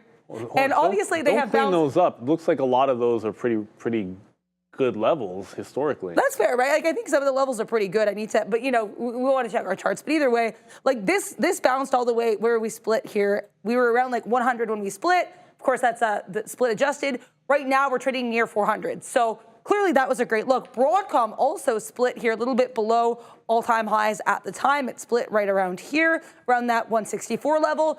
Today, we dropped on earnings, and we're still around 246. But there's also sometimes where it cannot go well. Here is CMG. Let's talk about CMG. CMG here split, when it was split adjusted here, we were around $65, $66. We have not made a new high since the split. And right now we're trading around like 52. So Neil, I guess what I'm trying to say here, and what I'm trying to say as well, Jake Robert Snake, I don't think it has to do with the fact that the stock split. I think the split is maybe a small part of the story, but the technical levels of the stock, the sentiment around the stock, the sector of the stock, I would say that matters more. I think that reflects that. 100% agree. Splits don't actually mean anything, although they can mean something to options traders, making it cheaper when you get assigned. So that in and itself can get more retail interest and maybe make it more bullish, but in themselves, the only splits that tend to have an automatic response for me is reverse splits. Like if you're asking me what do I think about a reverse split, I'm like shorted. If you just short it every time, usually that's pretty good. But the other way, you know, stock splits, I don't know. There's two good ones in here. I'm gonna get to both of them. One of them is Stevenson, 100% I'm going to get to your question because I think it's an important one, Stevenson ETN. And then Urban Trader, you've been asking about EYEN, and I was about to type something in there, but I'll go over it, then I'm going to answer your question, Stevenson. So thoughts on EYEN? Look, I used to trade penny stocks. When I started as a day trader, the first money I made and all my first paychecks for the first little while, at least probably the first year, I would say, the majority of that came trading penny stocks. So I'm not averse to, I used to trade them, and some of the first things I took shots in my personal account swinging was in these types of plays. But I would almost never engage in the chasing at this particular point. So this is a daily chart here, and obviously it tells you a pretty particular story, right? That this is not something that's done well for you if you've been holding. However, there have been very good trends if you catch some breaks at the bottom. Now, clearly it just started one after reporting earnings. Here's the thing. Anytime I was making this play, there's no, I'm never getting in here because the play is report, pull back, hold the highs, you're getting in one of these days maybe, you're like this day at 160, or getting it when it breaks 2. But chasing it up here, that's just a no-go because I always understand that, generally speaking, I don't want to be the exit liquidity for the people that had it early, never really knowing when it's going to do that cascade back in, and when it happens, it tends to be fast. So hopefully that answers your question. It's one of those, if you're already in it, great, but come on, it reported, consolidated, then went, and it gave you a more than double up. Chasing that is never my cup of tea on these small caps, because I think it just usually gets you into trouble. Now, Stevenson's question, how do you build the discipline to not give back all your gains after a winning streak? I just got out of an 18-day winning streak, congratulations, and the losers are coming in heavy. Now, there's a few reasons why this can happen. One of them, which is an obvious one, would be after a winning streak, you decide to scale up, right? So you scale up because things have been going well, and reversion to the mean, a couple of bad days come in, but because you've just scaled up, they really eat into your losses more heavily. If that's the reason, but the fundamentals of your setup and what you're trading have not changed too much, the market environment hasn't changed too much, all that kind of good stuff, then you kind of have to stay the course because that's why you level up in the first place. However, if something distinct has changed, like maybe you went from trading a bunch of small caps to large caps, or maybe the volumes are vastly different, you've been trading different styles of setups. If something fundamental has changed, well, you got to back off.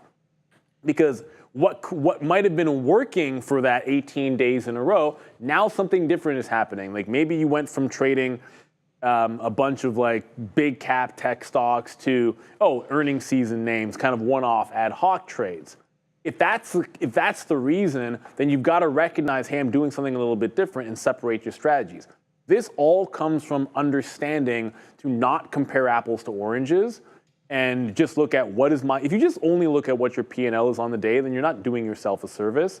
Understand what is the trade and decision I'm making here, rate it against other trades of that particular setup or other trades maybe in that sector so that you have an idea of what is working for you and not. How are my mean reversions doing? How are my buy the dip off pre-market lows doing? And then when you start to understand that from a granular aspect, you can know what's the reason why things have changed for me. And if you don't have that, it's really difficult to dissect it. The easy answer would just be to tell you, I could have just sat here and said, hey man, if you started a losing streak after winning 18 days in a row, drop your shares or some nonsense. But I think it's a little bit more complicated than that for us traders, especially if you're a day trader. You need to know the different things that you have in your setups. All of us do it and have an idea of what works best for us. Like right now, really, really patient mean reversions are great. Oh, yeah. I think all day long trend breaks have been fantastic. All day long flat bottom breaks in this market have been fantastic. So I've been leaning on those, and those are all my best trades recently. So I want to make sure we don't miss them. Like the things like that's why I was mad at Robinhood today. I'm not mad at Robinhood. I'm just mad at myself on Robinhood today. Because let me just get the 3-minute chart up here. Because one thing that I know is that in this market, these types of trend breaks have been gold. like pretty much from the bottom all day long trend break on Robinhood. Like, come on, like, that's perfect. That flat bottom break on Tesla at 290, like that's exactly what you're looking for. So you just kind of know what works for you for sure. Stevenson saying same strategy, same time, same trade every day, but you find yourself taking trades that are, not part of your plans. That's hard, yeah. Okay, so that's, you know what? I break plans all the time. And everybody does it because we're all human. Like, especially sometimes when you're doing the show, it's like the pressure to be in a trade when you want to be patient, but you got to just be able to do it. Like this afternoon, we didn't really do much. What did I take today? I took the flat bottom break on Tesla. I took Broadcom in the afternoon. That was it. And both of them were just breakdowns. So you got to wait for them. Yeah. And sometimes that's what it is. You got to sit on your hands and wait for that perfect setup, and there's nothing more to it. Well, I want to say too, really quickly, and we're running out of time with that, one thing as well is maybe it's not even part of your plan, but it is a part of your playbook and does it set up. So Apple today, I mean, you guys know I trade spready tickers. Apple was not on my radar, but Apple had this random push into VWAP. It was on my mind, and that was like by far my best stock of the day, my best trade of the day. And that's because, sure, like it was not necessarily something that was on my plan today by any means, but the trade was playbook, the setup was playbook, and it was a simple execution. I did everything appropriately. I got it where I needed to. So sometimes like things can become part of your plan, and that's not necessarily a bad thing either. I think one thing too, with regards to what Steven says, that I'm not sure exactly what the issue is with taking trades that aren't part of your plan, because we don't know what anybody's plan is, but I know for myself, something I did this week that I want to correct is if I like a certain direction on a stock, and then I'm like, oh, well, that didn't set up, maybe I'll try to take this if I think it's going to go this way, and then like just make sure you're waiting to find out what direction you want. And there could be a time where you think something's going to go one way, you're wrong, and you flip. There's a difference between flipping and dawdling. Yeah. And I think understanding that is huge. I'm going to be working on that this weekend. I can tell you that for free. Already kind of been working on that today. But before we go, I want to also mention ELF. Someone in the chat mentioned ELF. Going forward, there's a beautiful, so this is a double top at 220. That is very clear. I would say 220 hard resistance on ELF. But this is the weekly chart, Neil. Look at how we broke out of this downtrend on earnings. The daily looks exactly the same. ELF could try to push up out of the shelf here. And in that case, I would look for this, I guess, next area of resistance from the downtrend on the weekly, that be 145. Someone mentioned LTBR as well in the chat a couple times. This is the weekly chart.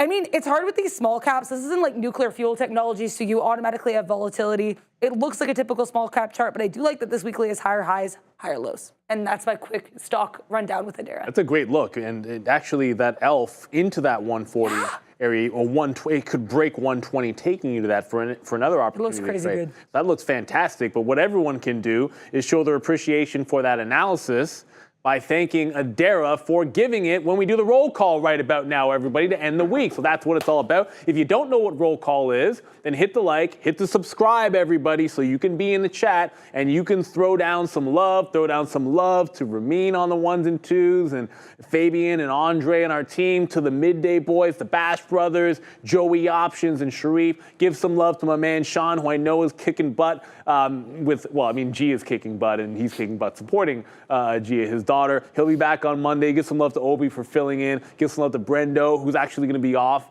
all of next week. So for sure do that. It's going to be Sharif and Adara on the desk. And of course, like I said, give some love to Adara, give some love to yourselves, everybody, and let's get some roll call action. Yeah, shout out to Brendan, shout out to Sharif, shout out to Joe, shout out to Neil, shout out to Sean, shout out to Obi for killing it today. Oh boy, we have Ramin, we have Fabian, we have Andre, and we have this chat, Dingleberg, William Knight, DUS Tamara, Michelle Muir, Michael P. Dryder, live with David, Viper Trader, we've got Neil, we've got Ahmad, Kassam, Robert Leo, Tia, Anna Trader, we've got Soundar, Desi, Avia, Harry Lou, Ronaldo, JRBRB, Mr. Thumbs Up, Jake Roberts, Snake, Derek Roberts, Christopher Jones, Daniel R, Paulzilla, The Piper, Currency, Brian, Met, Christopher Jones, we've got Wall Street Only, Krista, Kyler Reverse, Bright Awakening, Tom Decker's Indecisive Candle, Turkish, Desi Junction, we've got Christopher Jones again here, Trade to Thrive, Stevenson Etienne, Sir Poopy Paper Hands, Figs Pastries, and Adobe. I'm going to end with that one. I apologize if I butchered your name. Adobe's actually reporting next week, so I thought that would be a nice one to end on. Check that out on X. At TTV Research, I have a whole weekly calendar. And I also have a calendar for Monday, because I do that for you guys. Oh, boy. And thank you, Mr. Westermeyer. I saw that you gifted me 42 points in the chat, knowing full well that 42 is my favorite number. Appreciate you, brother. Have a fantastic weekend. But you know what the best part about all of this is? I say it every single time. Yeah, we get the weekend to get to go home, Romaine, which was you so just said. excited. But we also get to do this all again Monday morning. The market is volatile, it is fun, and Trader TV Live is here for you, 8:30 Monday morning. Have a great weekend. We'll see you in a bit. See you guys.